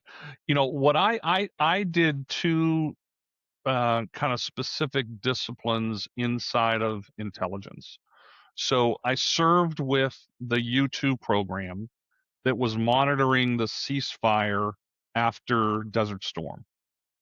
And so that role was all about understanding what the enemy's capabilities and tactics were, and ensuring that our U2 pilots could effectively and safely fly their missions and return home. So that was a very tactical piece of intelligence work. The other part of intelligence that I did that frankly was where I was really interested was kind of in the geopolitical big trends kind of thing. So I sat on a four-star general's staff, and I was one of his intel briefers to help him understand what was going on in the world and the way that people were potentially going to behave, so he knew how to outfit and train his command and his responsibilities, right? And so, and that's the part I think that you'd probably be most interested in is kind of the big geopolitical machinations that are going on and how that impacts how we conduct our business and how we prepare to be successful in the future. So those were the kind of the two big swaths of intel that I was part of. Mhm. Now, you had talked about a whole bunch of other things about kind of looking into the future, but maybe give me a specific path that you want to go down. Yeah. So, well, first of all, let's I'll just spend like real quick reviewing Desert Storm because I do think that's important. Sure. So we have Saddam. This is in the like 1990, 89, 90, where essentially Saddam Hussein invades Kuwait. So Kuwait is an oil producing nation. Iraq had just came out of like a decade of war with Iran. That's right. It was devastating. I'm pretty sure on both sides, but now Iraq is riddled with debt. Kuwait is right there. I don't know if they were involved in the war at all before that, but they essentially no. Okay, so they were an oil producing nation. They're doing pretty well with that. Saddam Hussein is like, hey, look, I could just make some money out of this, and that's ultimately the justification he gives. I mean, his justification is like very weakly, like, no, this belongs to us, and the Brits stole it from us, and they created a nation that doesn't exist. But that was very flimsy evidence for It an actual was. attack. Yeah. Now the UN, pretty much the rest of the world is like that we're not going to abide by that. If you do invade Iraq, you are going to be subject to consequences. And lo and behold, there were consequences. Do you want to take it from there? Sure. Yeah. I think what you just said is spot on. I think that one thing that hasn't been mentioned is Kuwait was a speed bump on the way to Saudi Arabia. And so I didn't know what that. you just said is absolutely spot on, right? And we dug a line in the sand, the proverbial line in the sand, and a literal line in the sand, and said this is not going to stand. We're not going to allow you to attack your neighbors, and we're not going to allow you to control even more of the world's oil supply. Um, that absolutely is true. But what we were really worried about was they would have just rolled right through Kuwait, right over the sandy border between Saudi Arabia, and then if they controlled Saudi Arabia, they would have controlled the lion's share of the world's oil market. And so, yes, we needed to repel them from Kuwait because that in and of itself was wrong. But we also needed to be very clear that we weren't going to allow them to go in and attack the kingdom and own the world's oil supply. The other thing, too, is, right now, there's a lot in the press about the Straits of Hormuz, right? Because so much of the world's oil supply traverses the Straits of Hormuz. On the other side of the Arabian Peninsula are the Straits of Bab el-Mandeb. And the Straits of Bab el-Mandeb are what allow the Red Sea, the Mediterranean comes through the Suez Canal into the Red Sea, and then it exits through the Straits of Bab el-Mandeb into the Gulf of Aden and the Indian Ocean, right Is there, that here? right? Okay. That's right. That's right where Yemen and Djibouti are. And so, controlling Saudi Arabia would then be the jumping off point to controlling three of the world's prominent trade routes and choke points: the Suez Canal, the Straits of Bab el-Mandeb, and the Straits of Hormuz.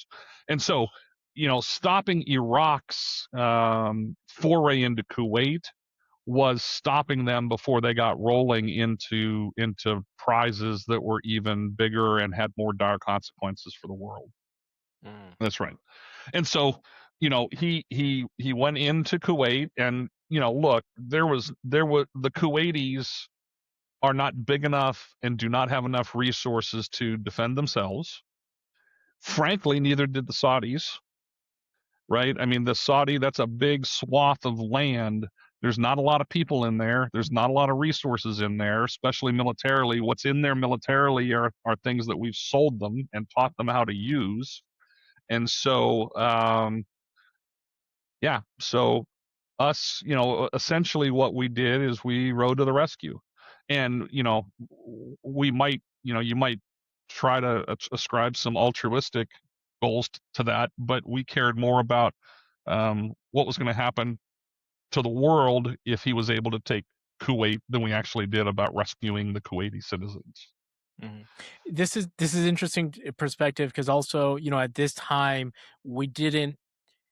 I don't think there were too many other oil producers in the world at the scale that we needed. Like right now, America is one of the major oil producers. I think Canada is big. Right. I don't know what it was like at that time. Russia is big. Venezuela has potential. At the time, I think it was really. I don't know if there was too many other competitors outside of this region. Yeah, I mean, I think Saudi was one of the big jewels in the oil producing nations. Yeah. Mm-hmm. So Saddam invades Kuwait, and we said, nope, we're not gonna let that stand. And what we ended up doing, President George Herbert Walker Bush, so I think he was 41. Is that right? It was so funny, as that sounds insanely young for a president these days. Like we've just I don't think, not that he was 41 years old, and he was the 41st president. Oh, okay. I was thinking he can't be 40. No. Yeah, Roosevelt was 42, Kennedy was 43. Those were the younger ones, but he was number 41. So Bush put together an international coalition of largely Arab nations to repel Iraq from Kuwait. And as he was putting that coalition together, it was referred to as Desert Shield. And then when we actually had to, begin kinetic warfare to extract them from Kuwait, it became known as Desert Storm. Mm-hmm. And that was the war that the Fightin Tenth ended up fighting in. And, the really interesting thing about that is we had been training and preparing to fight the Russians over the green central plains of Europe. And instead, we ended up fighting the Iraqis over the deserts of Kuwait and Iraq, right? So we ended up fighting a very different war than the one we had prepared for. Mm-hmm. I think we should talk a little bit about how successful it is before we get into the current state of things. Yeah, I mean, it was incredibly successful. I'll give you a little bit of inside baseball here, but I'll do it in a careful way because I don't want to betray any confidences. So Saddam and his forces, at the time they were the fourth largest army in the world, had invaded Kuwait and had dug in, and we were going to go in with our coalition partners and expel them. And of course, I'll tell you what ended up happening. What ended up happening was, for about 30 days, we established air superiority and air supremacy. And what that means is the Iraqis didn't have a very big air force. It had been largely wounded with the 10-year war. It was an 8-year war with Iran. So they didn't have much of an air force anyway. But what little air force they had, we quickly beat down and grounded and blew up.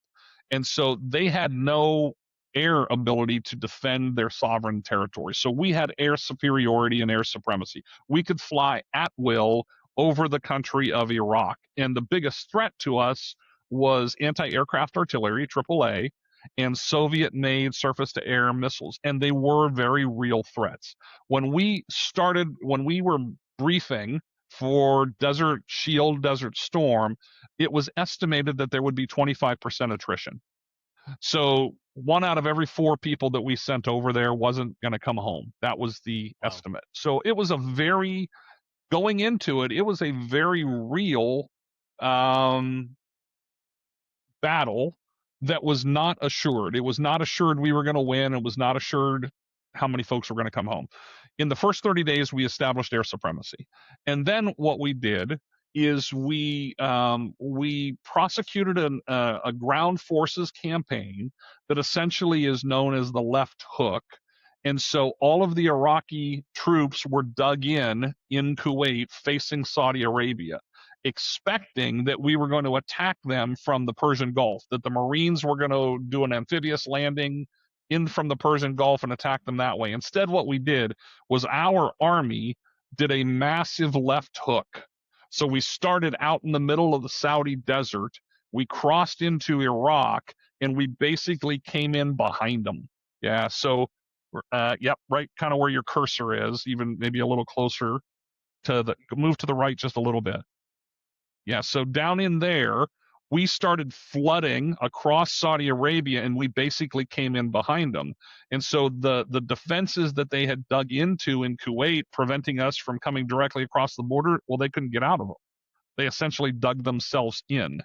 And, our coalition forces, our army, our Marines did an absolutely fabulous job. Our logistics were fabulous, and we were able to move our ground forces and their supply chains across the desert in record time basically in 30 days. In another 30 days, we had defeated them. So the war was over in 60 days. 30 days of air supremacy, followed by an absolute, brilliant plan to do that left hook and come in behind them and decimate the Iraqi forces. And just like that, it was over. And again, we went into it thinking there was 25% attrition. There wasn't anything like that. It was basically a turkey shoot, and we came out of it relatively unscathed. Yeah, and this was so the Americans led it, as I understand, but there was a lot of international support, both on the ground equipment and politically as well. Absolutely, yeah. So okay, so I do want to get into modern warfare and modern conflicts, but I do have a question, and I don't know if there's a simple answer to it, which is this: what I really liked about reading about Operation Desert Storm, and I mentioned to you before, is something I heard of, but I didn't actually know what it was. And looking into it, it was very quick, it was very successful, and this was, it followed a lot of the rules of engagement that we even see today, where there was a lot of threats and deadlines posted at first. I think George Bush Senior said, "Hey, look, this is the deadline," and when the deadline came, very soon after the Operation Desert Storm got kicked into place. They were in, they got the job done, they got out, and the Fightin Tenth, I think, had you guys came out mostly unscathed. I think there was a small number of I think there was one prisoner of war that was returned. That's right. But That's right. Bill Andrews got shot down towards the end of the war, but we got him back 10 days later. Yeah. Yeah, that was awesome to read. I was really happy to read that. But why do you think it is that in the last 20 years, warfare has, like American conflicts, have dragged on to a much longer degree? And in particular, I'm referring to Afghanistan. Yeah. It's a really big question. I'm a little bit qualified to talk about it, but there are those who are much more qualified to offer their thoughts. Um, when we were in the Cold War, the world was bipolar. It was us and the Soviet Union, and everything that happened was under one of those two superpower umbrellas. And what that meant was we knew the tactics and we knew the weapon systems that we were going to be facing no matter where we went. That's no longer true, right? So the world now is very fragmented, and you're never quite sure the enemy you're fighting, the systems they're using, the tactics they're using, and their motivations. And so that's made the world, I think, a much more, while we no longer have the heaviness of nuclear threats over our heads on a daily basis, it has made the world a much more unpredictable and dangerous place.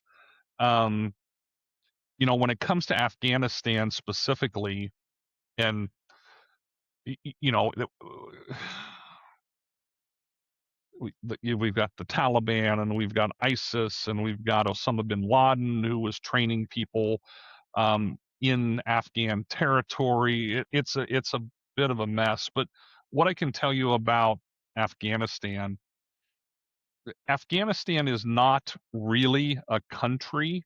the way that the United States is a country, or the way that Ireland is a country, or the way Egypt is a country.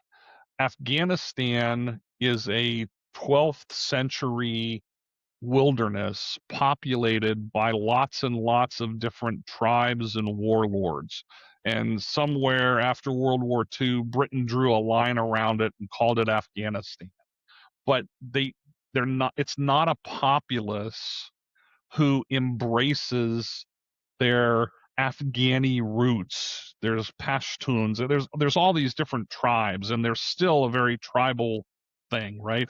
And so Afghanistan is a 12th century wilderness, and we're fighting it like it's a country with a social contract and a vision for the future like we have, right? Even if it's not the same one. So how do you defeat that, right? And it's also very similar to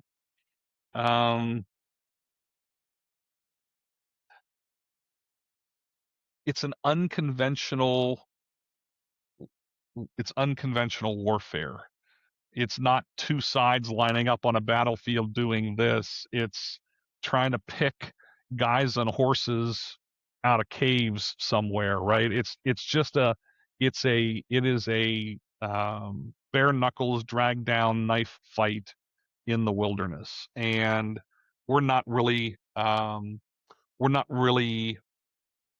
built for that kind of warfare. And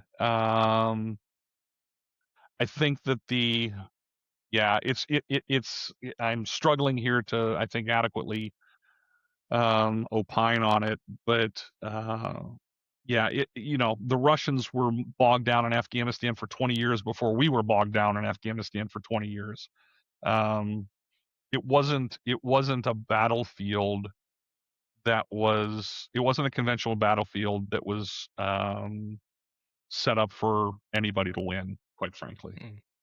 I didn't know it was one of those post World War II lines that were drawn on a map kind of thing. I also did not know that they didn't have a sense of a united country amongst themselves.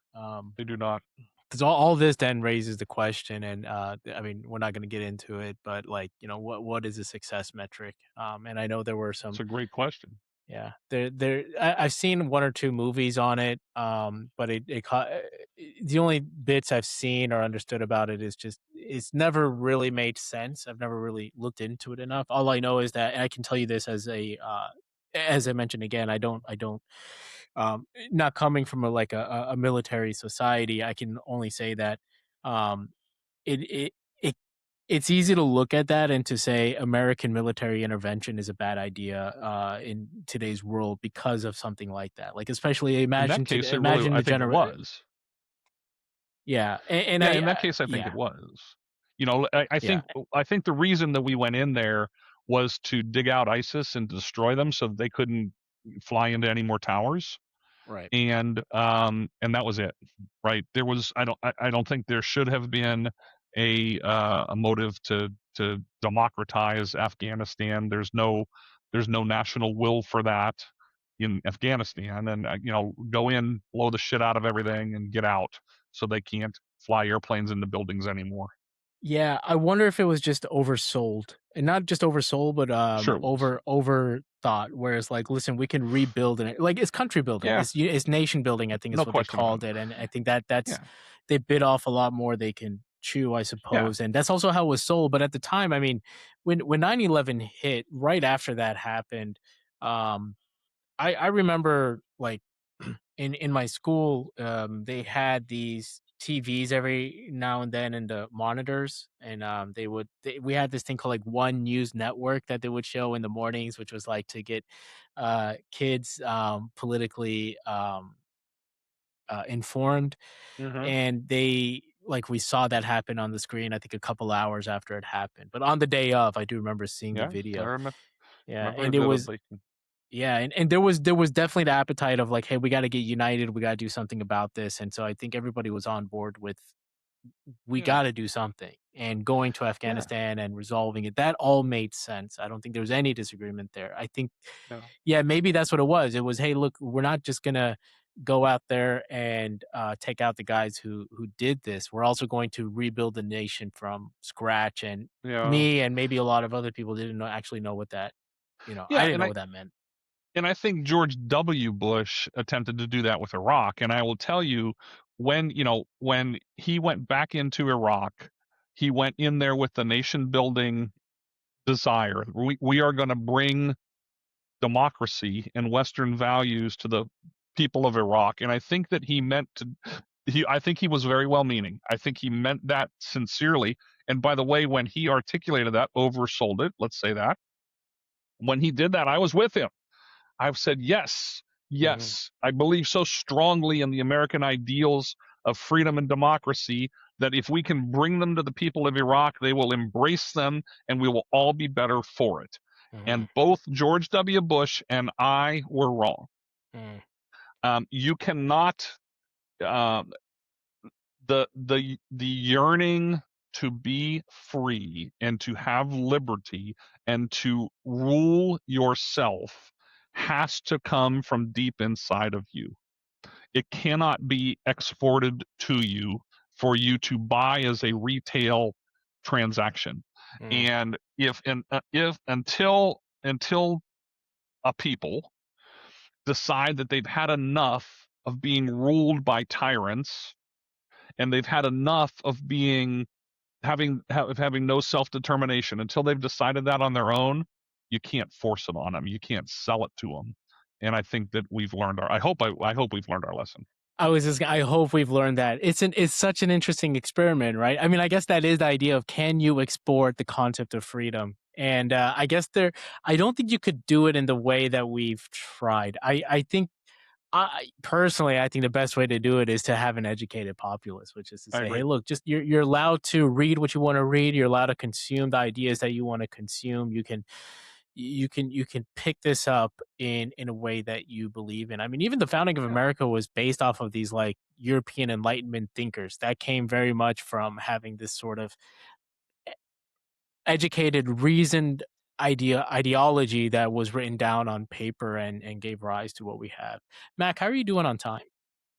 I'm good. Then do you have time to get into modern warfare? And Sure. I mentioned a couple of things with like technological innovation, with where we're at, and we've seen I think this thing with Russia and Ukraine is not something that we could have predicted at all. I mean, a lot of people, including myself, thought that Russia is going to roll over Ukraine very quickly, like they did Crimea. I certainly thought so. I thought that Russia was going to roll through Ukraine in about 2 weeks and be on their way to Poland. That's a very scary notion. That is a very scary notion. I think scary. So. I spent, I think, a total of almost half a year in Poland. I've been to Krakow, Wrocław, and Warsaw, and they love Americans. By the way, they love Americans. They love like this whole concept of freedom. I mean, they had their. I was going to say, why do they love Americans? Yeah, they love the capitalism. They love the capitalism. And you know what? One thing, I say this to a lot of Poles, and they kind of laugh at me at first, and then they agree with me. But I say, I tell them Poles remind me of Americans, and they're like, "What are you talking about?" And I was like, "Well, you believe that your life is going to get better if you work hard, and if you don't like something, you will work to change that." And they're like, "Yeah, of course. Why wouldn't I?" And I'm like, "Well, a lot of people don't think like that. A lot of people don't think like that. And that's a very unique mentality. And the Poles have it. I think a lot of former Soviet nations have it. Yeah. And again, there's a nugget of evidence there, There's a nugget of evidence there. 45 years Poland suffered under the subordination to the Soviet Union. And Lech Walesa and the Solidarity Labor Union broke them free from the Soviet bloc. And now, how did they all vote? They all voted that they wanted to be the West. Yeah. There's a nugget of evidence there for our current folks who are wrestling with, should we become a socialist country? Just look at the evidence, folks. Yeah. And, I'll say the country of Poland has the highest GDP growth in recent years compared to all of Europe, including the UK. And when I say GDP, I'm not talking about rich people getting rich. I'm talking about the standard of living Yeah, increasing for everybody. This means the yeah, poor in Poland are living better than they had right. in many years, and they're on a trajectory to be one of the top GDP nations in all of Europe. And again, when I say top GDP per capita nations, I mean highest quality of life. Yeah, So yeah, absolutely. so yeah, yeah, what are your thoughts on especially like given that you served in the Air Force, what are your thoughts on drone technology and how it's grown so much in the last few years? How do you think that's going to change warfare as we see it? Yeah, I think it's really, really interesting. I think we're seeing even we're getting some new revelations um, around the Iran conflict that we're seeing. So, look, we talked about the inherent dangers of humans in fighter aircraft cockpit, right? If you can bring that same level of lethality to the to the to the battle space without risking a human being in the cockpit or two human beings in the cockpit, why not, right? If you can fly those things with joysticks thousands of miles away and bring the same lethality to the battlefield, you'd be crazy not to, right? Mhm. And so I think increasingly you're going to see machines take over war fighting where human beings used to, right? I think you're going to see it in army, in the I think you're going to see it in all of the branches of the service. I also think you're increasingly going to see AI take over a bunch of that, which can be just as scary from a bad perspective as it is from a positive perspective. I'm absolutely certain that they are utilizing AI models in the current situation with Iran. Now, you had mentioned drones, so before I go off on a tangent, one of the really interesting things we're seeing in Iran, in the current battle with Iran, is we're using multi-million dollar missiles to shoot down $50,000 drones. That's not sustainable. Mhm. That's not sustainable, right? And so, but these $50,000 drones are causing a lot of damage, right? You put a warhead on there, you joystick the thing to a building in Tel Aviv and have it crash into it. It does a lot of damage, right? And so and by the way, those 50,000 drones, because they're so low cost, means you can punch them out like metal washers, right? You make thousands and thousands and thousands of them and just have them swarm the enemy. And we're trying to shoot them down with multi-million dollar missiles. Mhm. That's not sustainable, right? So I think what's really interesting about the drone wars is um, lethality can be had in mass as well as it can be had in high tech. So, you can build thousands and thousands of low tech weapons that are going to crash into the side of buildings and do just as much damage as a Tomahawk missile will. So I think we've got to come to terms with that. And look, we have very smart people who are looking at these things and making these assessments and planning for the future. And I have no doubt that they'll figure it out. But I think it is an interesting little slant on where all of this is going. Yeah. It was, I mean, even as I was reading your book, and I think, where we are today versus then, the innovations that are conducted in the military are really phenomenal. And I Yeah, think a big part of it is like how do you reduce the number of civilian deaths is a big thing for sure, right? Like that needs to be minimized, and a lot of, absolutely. even when you guys talk about the missions you carry out, they're very strictly directed towards like what is the strategic value of this, and if there is no strategic value, Mm, you're not gonna do it. Like you're taking down a barge to prevent an enemy crossing, something like that. yeah. But I do wonder, and I mean I'm an optimist, and this is definitely the optimist in me speaking. I wonder if we'll ever get to a point where and I think to a degree we already have, but I wonder if instead of conducting direct warfare, we'll get to a point where it's our like drones fighting each other. Which is to say, like, hey, whoever Yeah. has the larger um, automated form of a military is the one who would win in a war. And so let's just not even bother doing it. You know, it's kind of like it's Yeah. like two bears taunting each other. You know, the bear that stands up higher it can almost entirely avoid the conflict if he stands up high enough, and the other bear gets scared. It's like, okay, fine, let's not do this. Yeah, I love your optimism, and I think it's the way to live life. And I definitely think that we are moving towards drone warfare across the battlefield. Um, Mm, you know, will calmer heads prevail? History tells us the answer to that question is no. So history is replete of futile efforts because of ego and power and money and whatever else motivations you want to put in there.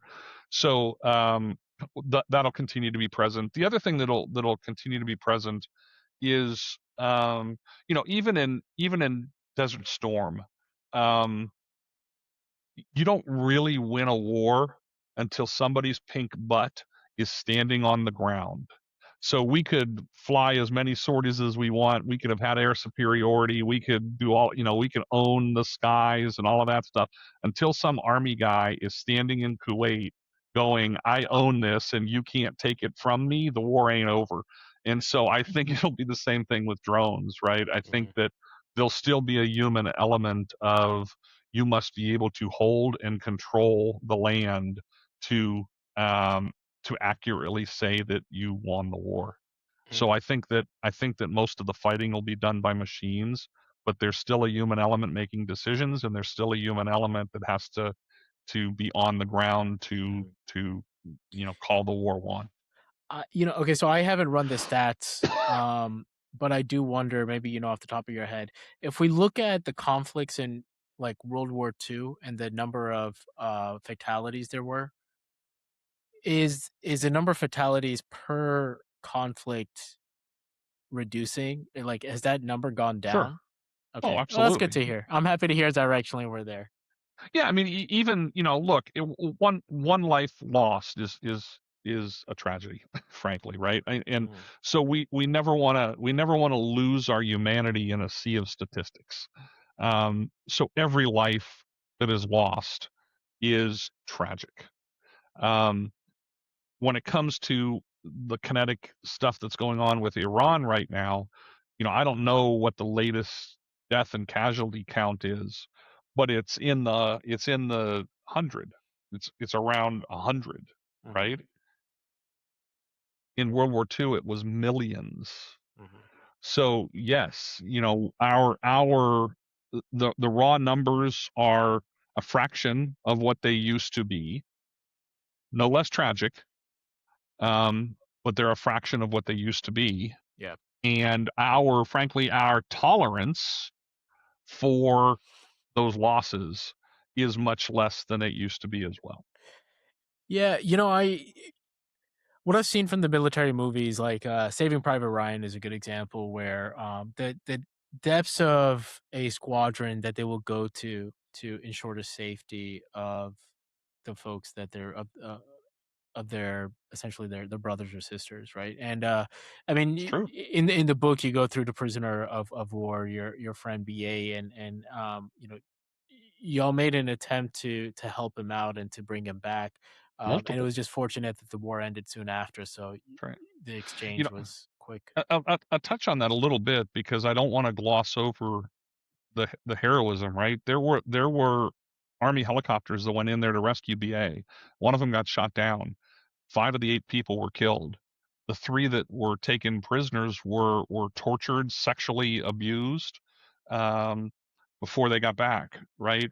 Um, those were red-blooded all-American boys and girls who were doing their duty, and they knew the inherent dangers of what they were doing, and they did it anyway because BA was worth saving, because an American is worth saving, right?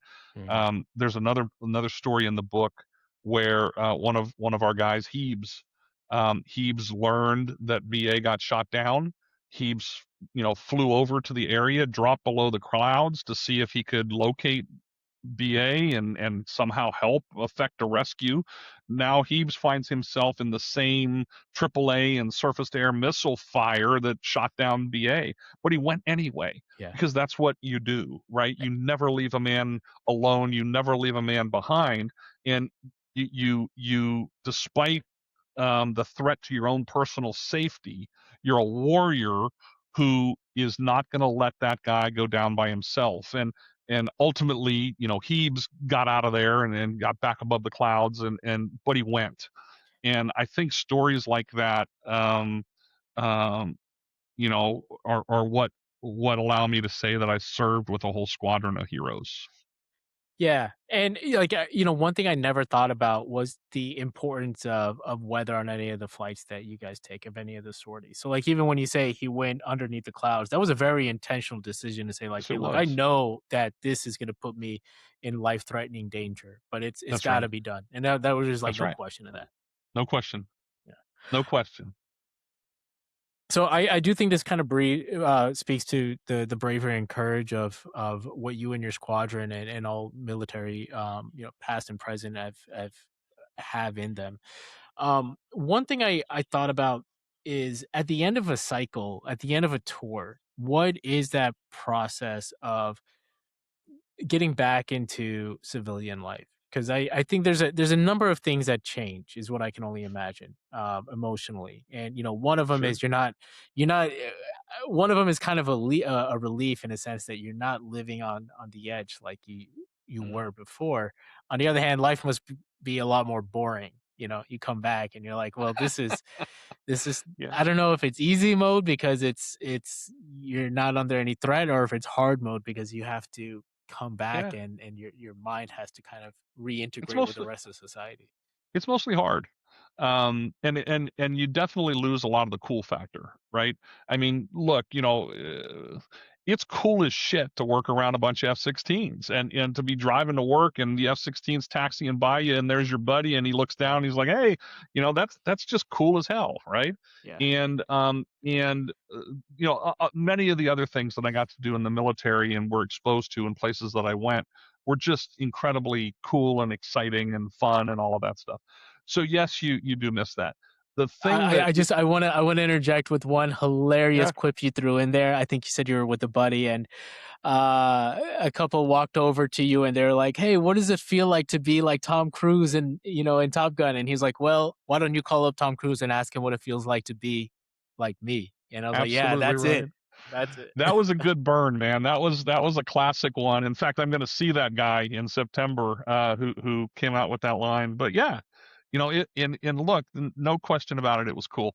But transitioning back to civilian life is really really hard. And I will tell you, as an Air Force guy and as a guy who just spent 7 years in there, it was infinitely easier for me than it was for many of my brethren in the army and the military, guys that served 20 and 25 years. Infinitely easier for me, but it was still hard for me. Mhm. And military service is a calling, and it's a calling that's bigger than yourself, and you feel that, you carry that with you with pride. And when you go back into the civilian world, the stakes are not as high. It's not life or death, and we're not all motivated by that same intrinsic calling. We're all motivated by our own selfish interests, whatever that might be. And so instead of that unit cohesiveness, that shared sacrifice and shared ordeal, it's kind of every man for himself. And it's a very different operating environment with very different motivations and very different behaviors, and it's really hard. I had a 30-year career in technology sales, and I'm very grateful that I got to do that. It changed the trajectory of my family's lives, and I'm grateful for that.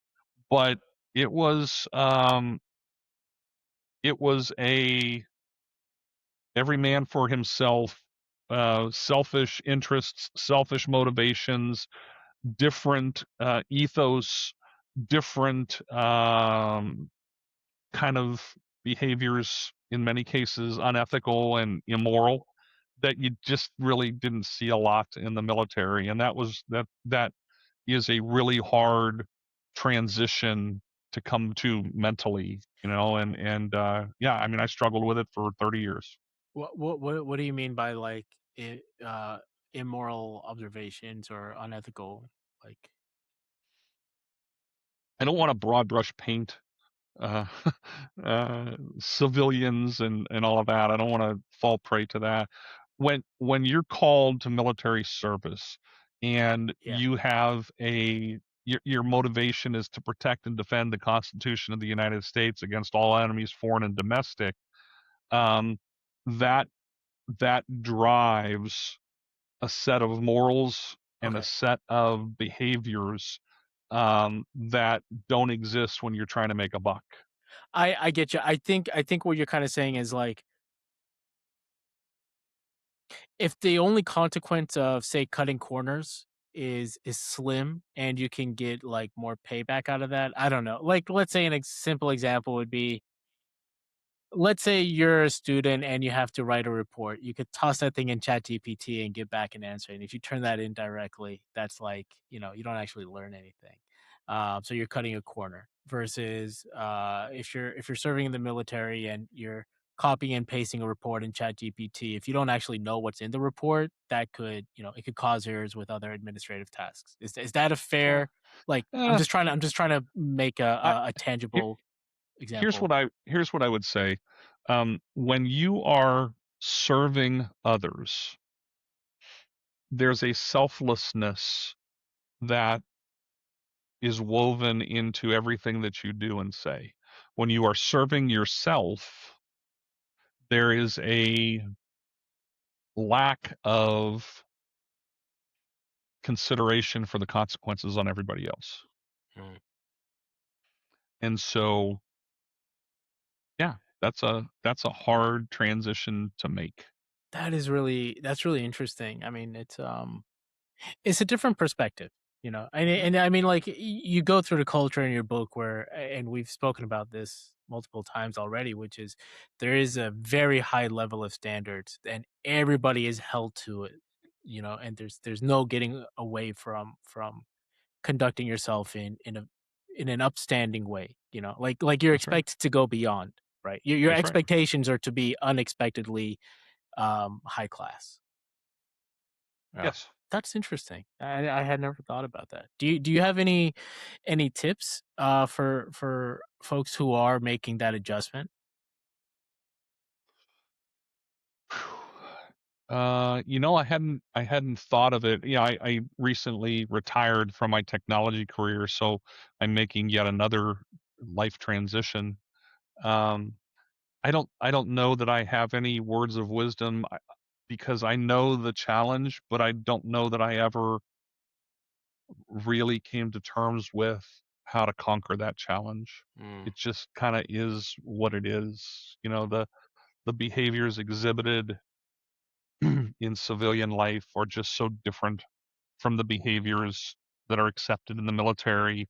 And yeah, You did mention that you're still very close with all the folks that you served with, so I think that kind of makes sense. Like, that is a support structure, is like sure. to work with your squadron, to stay in touch with them, to get that support that you need, and then to rebuild from there. Yeah, I mean, the men and women that I served with are America's very best. Hmm. And they have had a profound influence on my life. And even now, 35 years, 40 years after we first met, they are still the greatest people that Hmm. I've ever met, and my family, my dearest friends. So I yeah, really wish there was an easy answer for that question of, like, readjusting to civilian life, because I think a lot of the work that's done, it does go unseen, especially if it's overseas, especially if it's not, right. if you don't live near a military base, then you don't see it at all. You only hear about a few Mhm. things in the news, and the news Yep. is always presented in a way that is hard to make sense of anything. So I had wished there was an easy answer for that. I had hoped it was a layup.